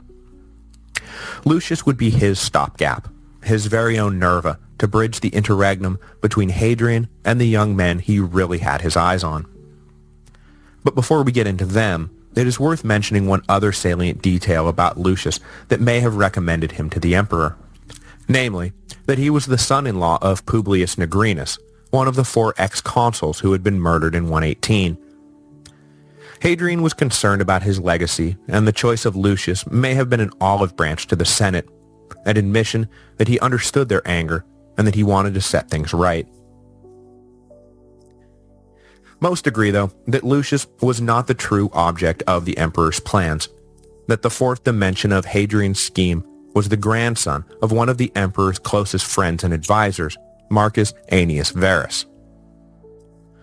Born with his father and grandfather's name, young Marcus Verus, then 15 years old, had caught the emperor's attention early as an unusually serious and intelligent boy. Having been raised in part by his grandfather, who Hadrian held in the highest esteem, young Marcus was marked from the beginning as one worth watching. As the emperor watched Marcus grow up, he was impressed more and more with the studious and capable teenager. We'll get more into the biographical particulars of the man history will come to know as Marcus Aurelius in our next episode, but I just want to note for now that upon Lucius's adoption in 136, Marcus was engaged to Lucius's daughter almost immediately. Though he had a son of his own, a 6-year-old also named Lucius Caeonius Commodus, Hadrian seems to have been setting things up so that when the perpetually ill Lucius Caesar inevitably succumbed to one of his many ailments, power would transfer naturally to his new son-in-law, Marcus. This, of course, begs us to ask the question, why not just adopt Marcus straight away? Why take the scenic route through Lucius? The one obvious answer is that at 15, Marcus may have been a promising candidate for power, but was not yet seasoned enough for Hadrian's tastes. Nero and Caligula had proven the folly of allowing the young too much power.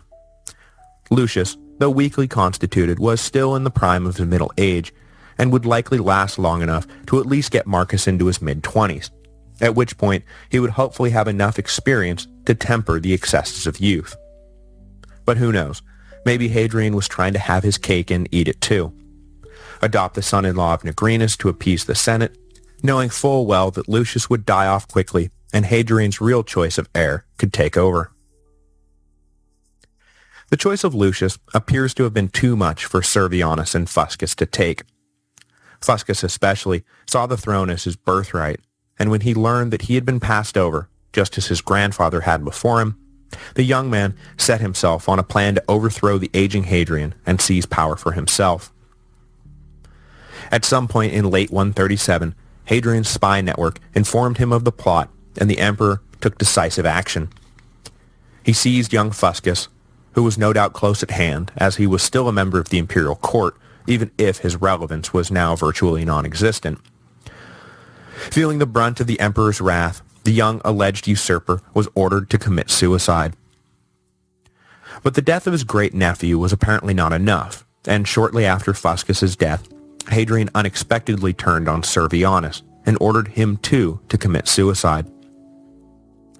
The Roman elites could take in stride the political assassination of a young man who was very possibly himself plotting political assassination, but forcing an old man to end his life in such a dishonorable way, especially one who had spent that life nobly serving the empire, was a pointless outrage. Servianus, as you can imagine, was himself outraged, but after firmly avowing his innocence and his fidelity both to Rome and the emperor, he did indeed kill himself. But before he died, he swore one solemn, bitter prayer. May Hadrian long for death, yet be unable to die. It seems clear that the case against Servianus was trumped up, and that Hadrian was finally acting on a long-held grudge. But what are we to make of Fuscus's alleged coup plot? For the Senate, it was not even a matter of debate. Hadrian had invented charges against and then murdered his great-nephew to ensure that his own diabolical plans for the future of Rome progressed unhindered. Some sources claim that other men of senatorial rank were also caught up in Hadrian's paranoid net and killed at the same time, implying that Hadrian had basically cooked up a wide-ranging conspiracy so he could prosecute anyone who might trouble his plan for succession. In the end, it's really hard to tell what's true and what's not, especially given the Senate's clear enmity toward Hadrian. But given the emperor's mood at the time, it is possible that he did engage in a carefully planned purge to clear the path for his chosen heirs, and perhaps deal a bit of vengeance to his enemies before he died. Some sources even have it that Hadrian's long-estranged wife Sabina was herself caught up in the purge. Because however it happened, she died in early 137, and was thus easily lumped into stories about the emperor's mad reign of terror. Rumor mongers breathlessly wondered, did he suspect that she would act as Pompeia had when Trajan died, and upset the apple cart of his carefully laid plans? Probably not. Though they had never gotten along personally, Hadrian had always gone out of his way to treat her, and make sure everyone else treated her, with great respect, and in turn, she was as loyal to the regime as anyone. Like with Apollodorus, coincidence is likely leading to conspiracy theory. But if, after the deaths of Fuscus, Servianus, and whoever else, Hadrian thought his house of cards was well in order, he was in for a cruel shock. Just a month after the executions, let's call them what they really were, his heir Lucius Caesar returned from Pannonia, where he had been sent by the emperor to oversee the defense of the Danube frontier for the year. Though Lucius did an admirable job administering the region throughout 137, the climate had taken its toll on the perpetually bedridden new Caesar. Back in Rome, Lucius was preparing to address the Senate on New Year's Day when he became seriously ill. Some report that he overdosed on the medicine he had been prescribed, but whatever the cause, on January the 1st, 138, Lucius Caesar died, sending Hadrian's perhaps too clever by half succession plans into disarray. The Senate breathed a sigh of relief that Lucius had not lived long enough to fall flat on his face as emperor, as they were all fairly sure he would, and hope rippled through the aristocracy that Hadrian would come to his senses and choose a deserving candidate. But, dipping once again into the well of the handsome yet undistinguished, on January 22, 138 AD, Hadrian pulled out another random name to confound professional prognosticators. Titus Aurelius Fulvus Boionius Arrius Antoninus was a well-liked senator who had traveled up the cursus honorum with a sort of stable plotting, but he was just about the last man anyone would have guessed Hadrian would adopt as his heir. But the fates work in random ways, and Antoninus suddenly found himself next in line for the throne. This time, the choice would stick, and the man we all now know as Antoninus Pius will soon find himself ruling Rome for the better part of 23 blessedly banal years. Antoninus had been born in September of 86 AD, the son of Titus Aurelius Fulvus, who would serve as consul under Domitian in 89. The Fulvii branch of the Aurelians had emerged during the early imperial period as one of the leading families of non-Italian origin. But though they called southern Gaul their homeland, by Antoninus' time, the family had emigrated to Italy, and Antoninus himself was born in Lavinium, about 20 miles from Rome. His grandfather had taken the family to the height of imperial favor during the crisis of 69 AD, throughout which he commanded the 3rd Legion stationed along the Danube. After initially fighting for Otho, he switched, along with the rest of his defeated comrades, to Vespasian's banner, and so found himself seated alongside the Flavians when they finally won that brutal game of musical chairs. Rewarded for his service with a suffect consulship at some point in the 70s AD, Domitian rewarded him further with an ordinary consulship in 85. Just 4 years later, his son, Antoninus' father, was similarly rewarded. But both Antoninus' father and grandfather died sometime in the early 90s AD, and young Antoninus, then still known by his birth name, Titus Aurelius Fulvus, was taken under the wing of his maternal grandfather, Gnaeus Arrius Antoninus, hence the addition of Arrius and Antoninus to the boy's name. The elder Antoninus was a well-respected senator who counted amongst his friends Pliny the Younger, and he brought up his grandson with the stable, if boring, values of a cultured Roman aristocrat. While in his early 20s, Antoninus married Aeneia Galeria Faustina, granddaughter of Hadrian's aforementioned friend Marcus Aeneas Verus. The pairing was obviously fortuitous for Antoninus, and when Hadrian became emperor in 117, the young man found himself on the fringes of the imperial court by virtue of his relation to Verus. In 120, Antoninus was given a consulship, and, having obviously impressed Hadrian, he was later chosen to be one of the 4 procurators who would govern Italy after Hadrian reformed the administration of the peninsula in 127. Long-term, of course, his association with this wildly unpopular reform was something of a black mark on his reputation, but for the time being, it was a signal of imperial favor. Antoninus was likely looking forward to a career of distinction and responsibility, though it is unlikely he ever considered that he himself would be emperor one day. But there he was in January of 138, suddenly called to the imperial villa and informed that he could now add Caesar to his long list of names because the emperor, out of the blue, was adopting him. Once again, we must ask the question why. Why Antoninus? He was capable and trustworthy, sure, but like Lucius before him, there was nothing really special to point to that said, oh yeah, you have to pick this guy Antoninus. He's perfect for the job. It is at this point, though, that we can really get into the guts of Hadrian's thinking, where it becomes apparent that it was Marcus Aurelius Hadrian wanted all along. Because when he offered Antoninus the job of emperor, a job the dying Hadrian assured Antoninus would be his sooner rather than later, he stipulated that Antoninus had to adopt both Marcus and the dead Lucius Caesar's son, Lucius Commodus, as his heirs. Otherwise, the deal was off. Clearly, Hadrian was thinking a generation ahead of everyone else. Antoninus, then, was merely a dependable way to get from here to Marcus. Already well into his 50s, Antoninus could be expected to die off sometime in the next decade or so, giving Marcus time for a proper imperial apprenticeship before he donned the purple for himself. Antoninus begged a few days to consider the emperor's offer. Though this humble podcast has been dealing primarily with the most ambitious Romans of every generation, which may leave you all with the impression that lust for power was the defining character trait of every man, woman, and child in the empire, not every Roman dreamed imperial dreams. The job was hard, dangerous, and all-consuming. Antoninus was genuinely unsure whether he wanted the gig. He had a pretty good life, a happy marriage, a nice network of friends, and a healthy amount of cash in the bank. Was it really worth giving up the comfortable life of a cultured senator for the infinite burdens of empire?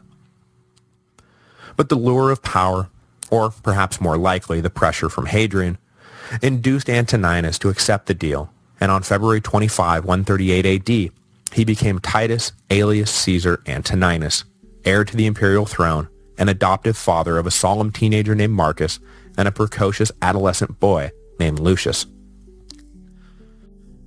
In recognition of the adoption, the Senate invested Antoninus with tribunician power and granted him full imperium, that is, power of life and death over the subjects of the empire.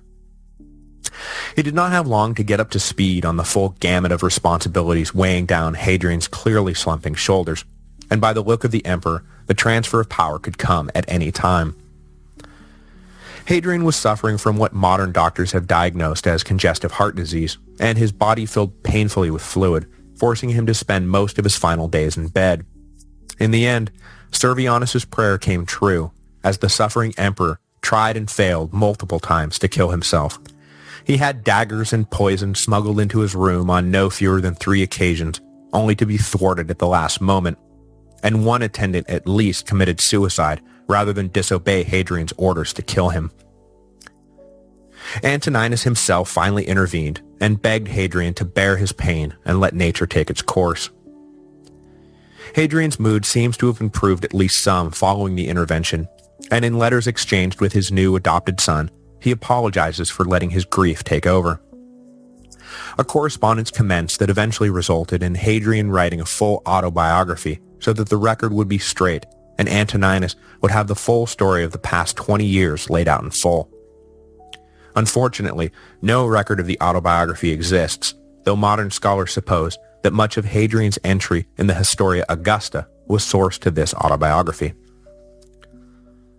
Finally, though, the black magic of Servianus's prayer wore off, and on July 10, 138 AD, attended only by 2 slaves and Antoninus, Hadrian died at one of the imperial palaces in Campania along the Bay of Naples. He was 62 years old and had ruled Rome for 21 years.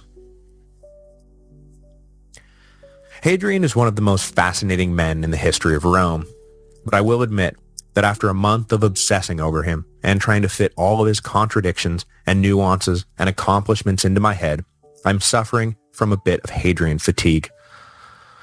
But in this, I kind of feel like I know the emperor as his contemporaries did.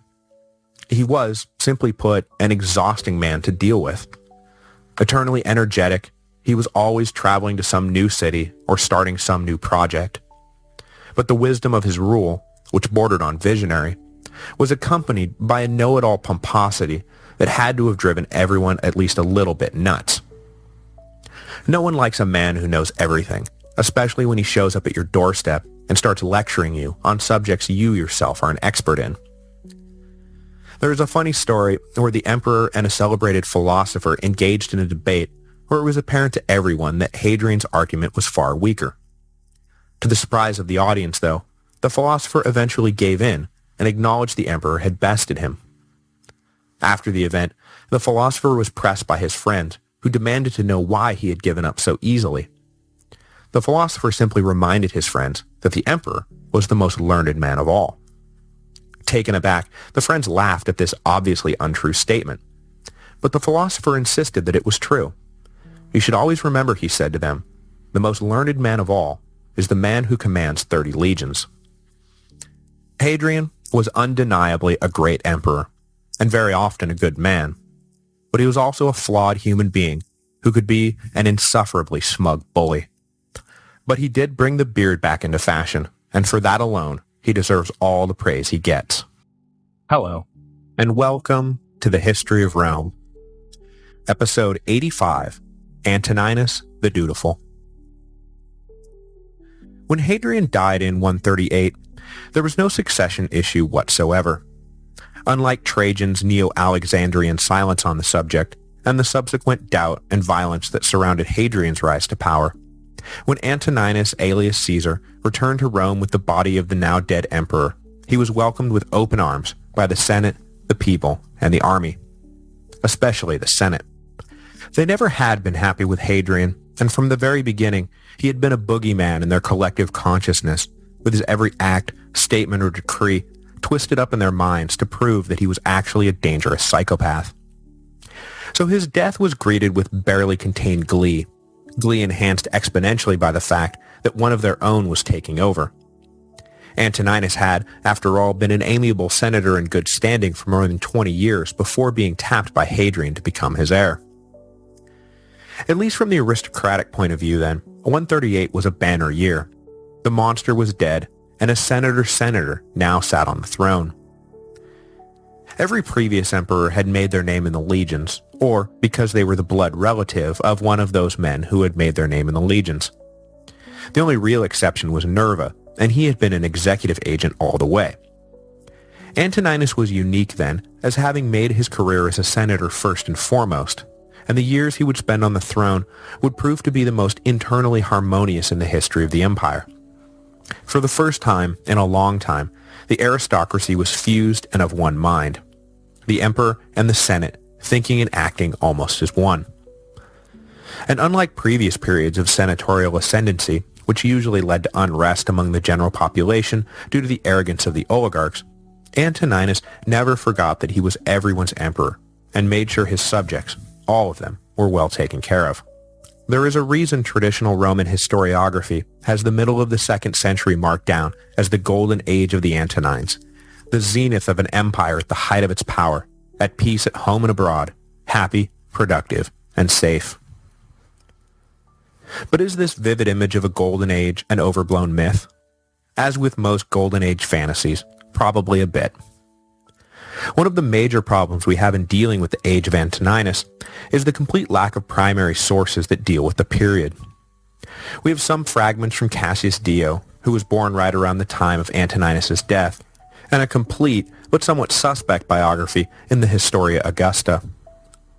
The same was basically true for Trajan and Hadrian's reigns, but with one major difference. Those guys actually, did things. The architectural monuments they built, the wars they waged, the cities they founded, all now serve as a record of their lives set in stone, and historians can piece together a much richer accounting of their reigns than they can of Antoninus, who eschewed practically all of those things. But in choosing not to partake in the glory hunting and monument building that defined his predecessors, Antoninus may have ironically done more for his reputation than had he emulated them. Because the relative lack of a record means that when we think about the man, we couple a few glowing summaries of his reign with the fact that there were no major wars or revolts or scandals or really anything that makes historical headlines, and emerge with a portrait of an emperor who ruled over, well, a golden age. In addition to some medium-sized crises obscured over the years, which we'll get to in a bit, the shine on Antoninus' golden age is dulled somewhat by what Rome endured following his death.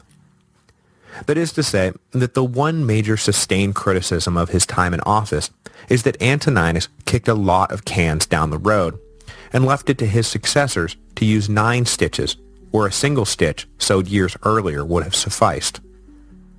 That is not to say that he was a bad ruler, just that the warm, glowing glow that surrounds his reputation needs to be turned down just a bit. His conservative resistance to change wins him justifiable plaudits for ensuring a stable and peaceful empire while he reigned, but at the same time, it left Rome unprepared to deal with a fast-changing world after he died. Rome's great genius had always been founded on an ability to adapt quickly to circumstance, and under Antoninus, that genius atrophied. One of the first things we should note about Antoninus' reign is that it was definitely not supposed to last as long as it did.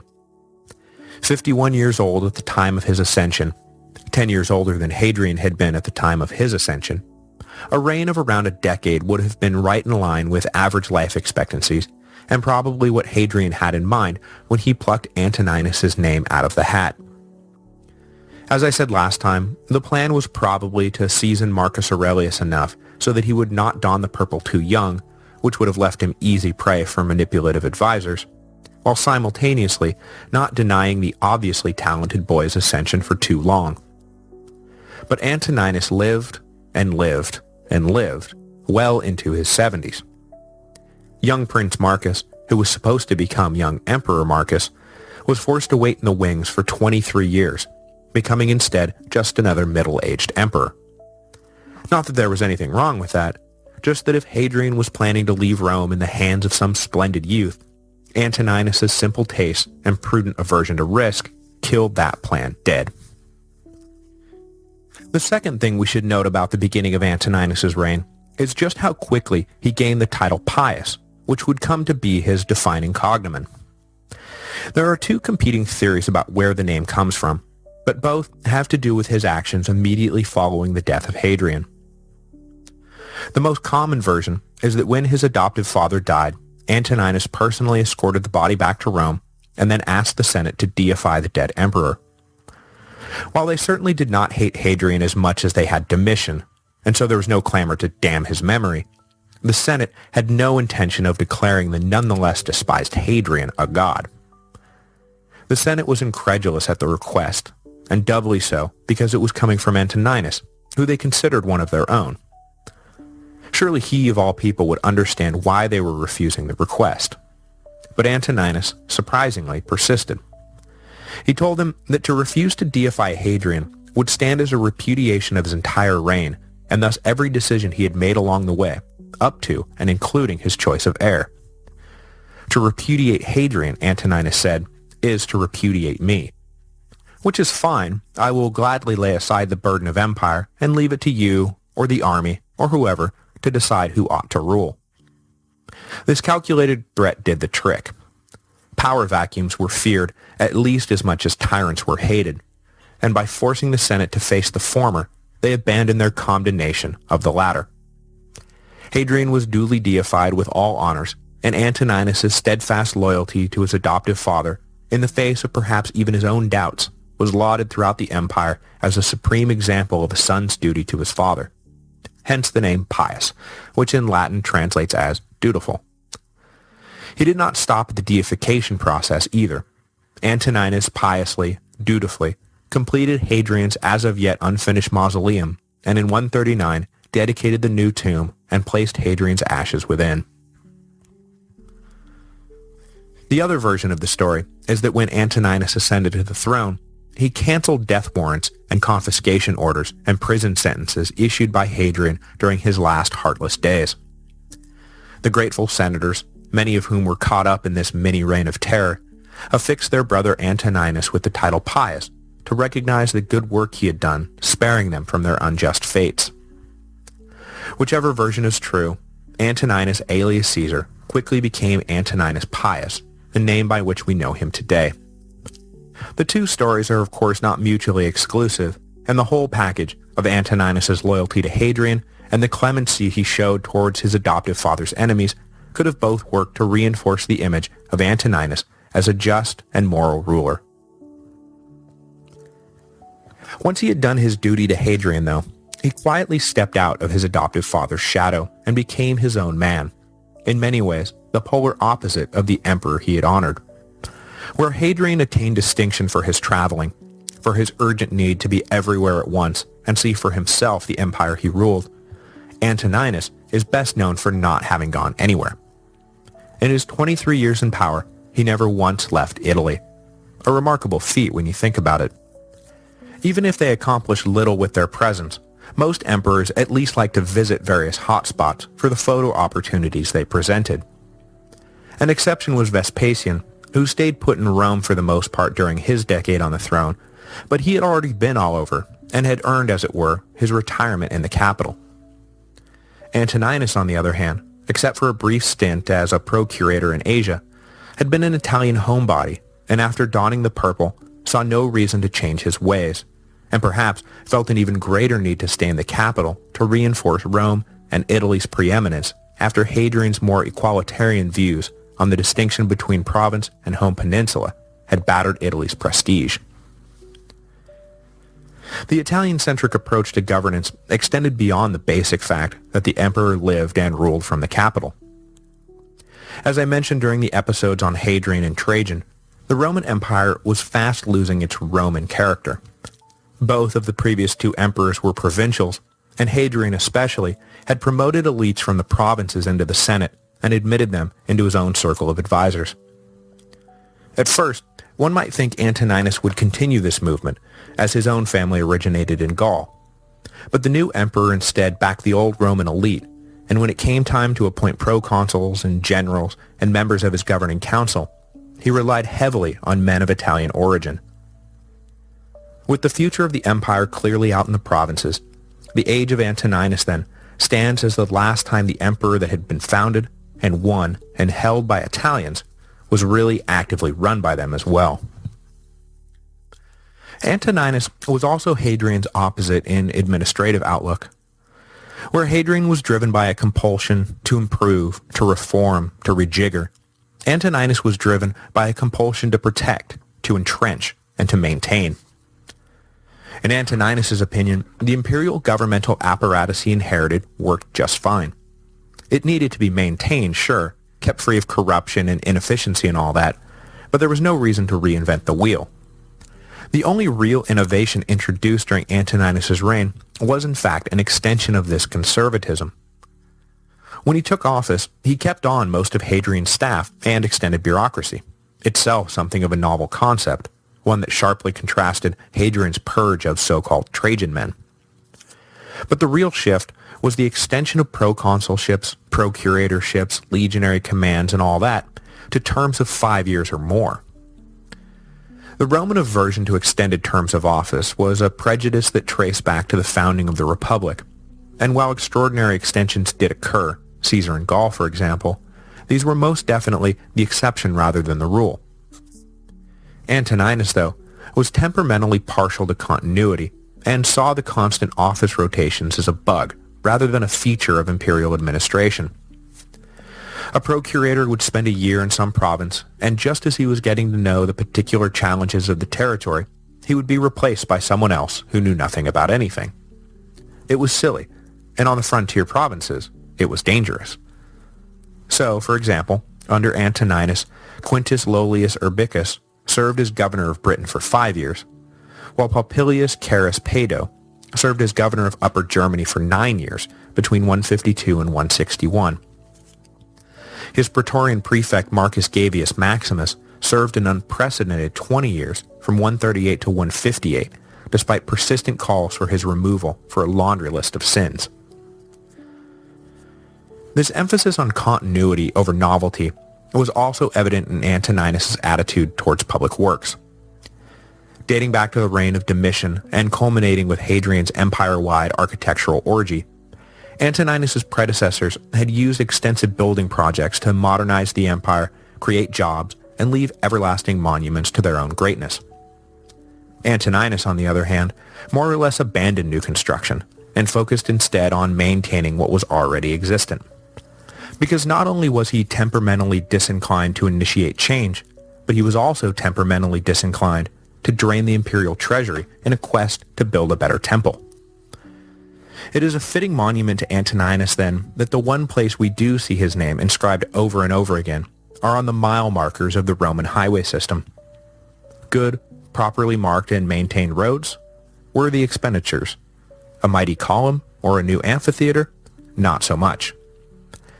This is not to say that building simply ceased across the empire, only that the emperor was no longer footing the bill. Local elites were leaned on heavily to defray the costs of the projects they petitioned the emperor to pay for. If they wanted new baths so badly, surely they could find the necessary cash buried somewhere on the grounds of their extravagant estates.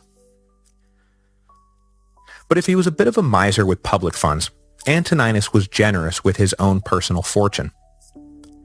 An incredibly wealthy man when he ascended to the throne, Antoninus was careful to separate the imperial treasury he inherited from the personal fortune he had already accrued.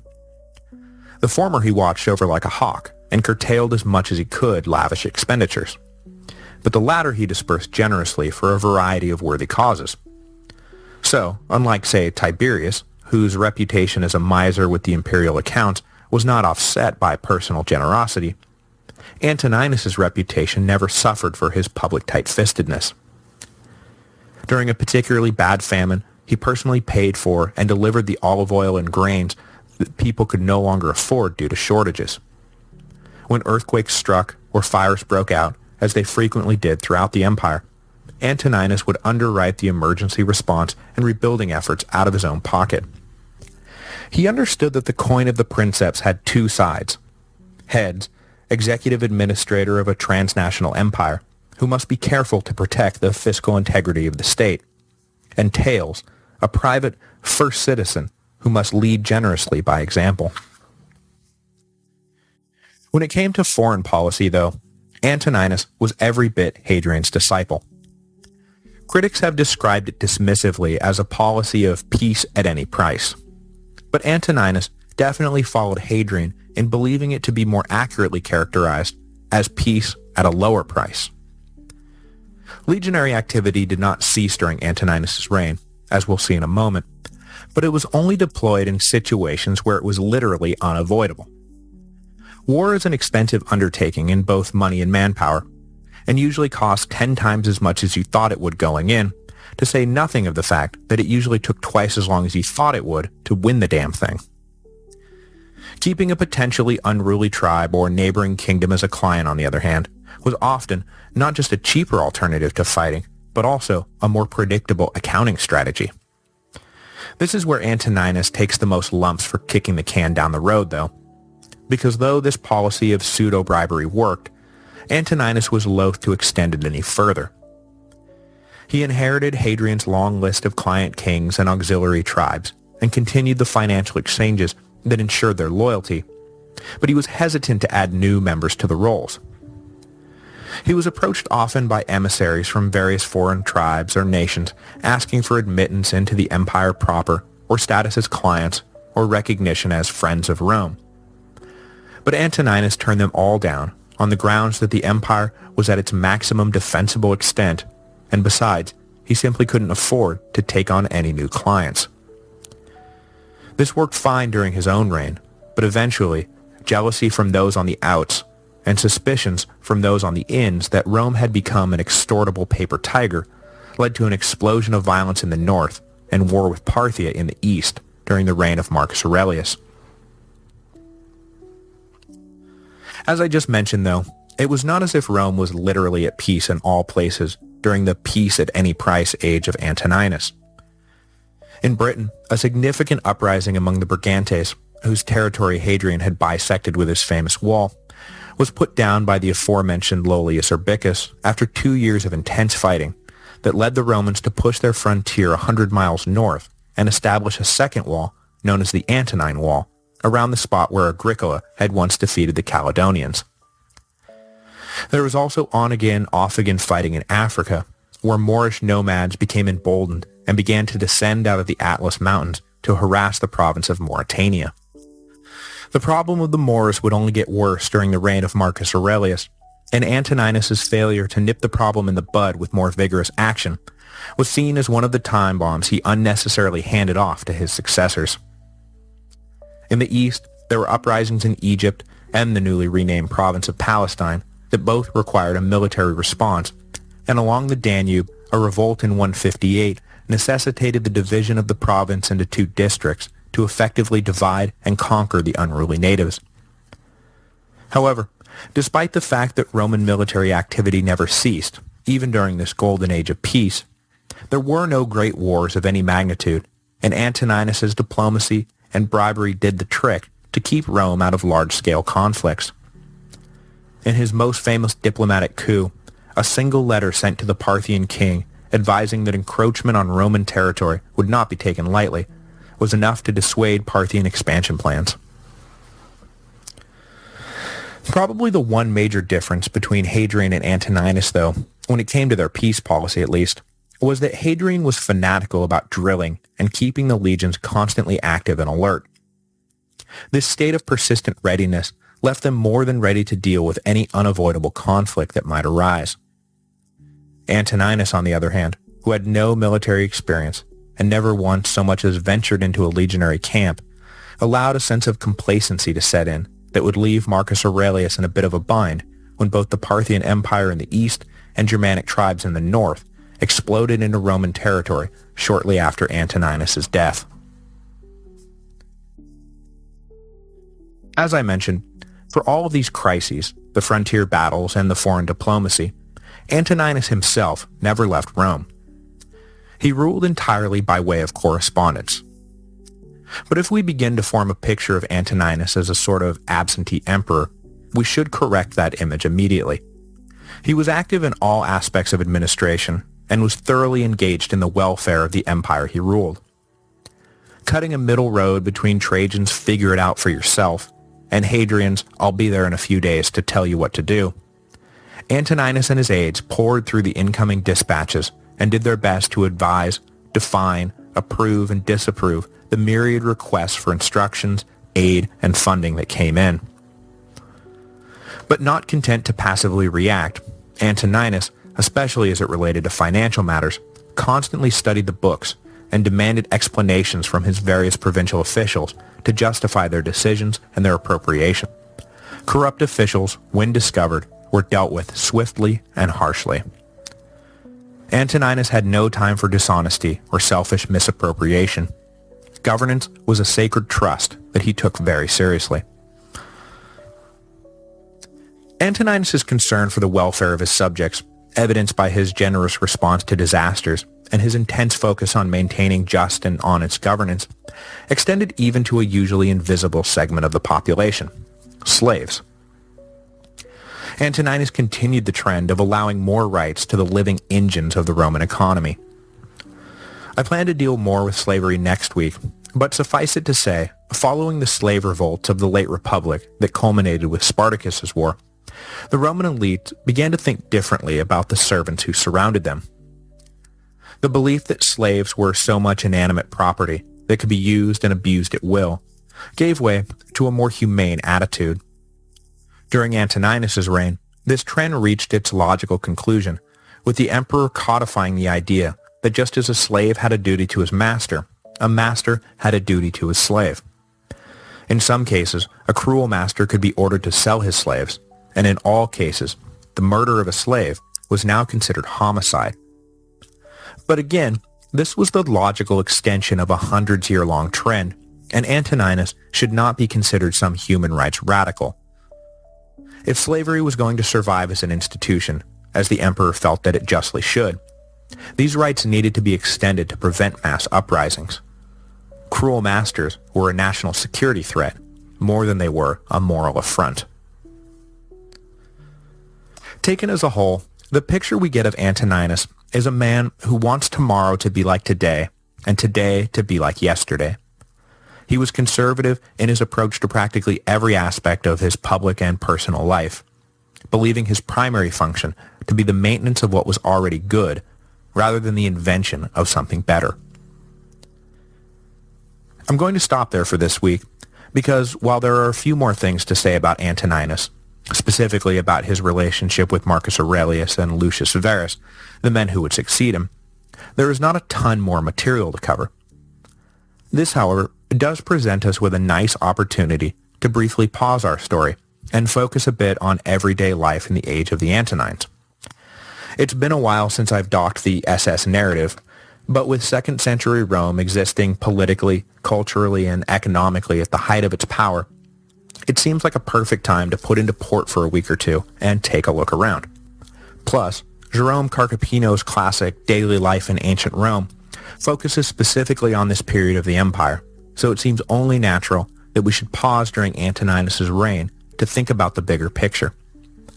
So next week, we'll start digging into social issues and religious trends and economic activities and all the little things that define the lives and livelihoods of the millions and millions of people who lived under the Pax Romana of the 5 good emperors.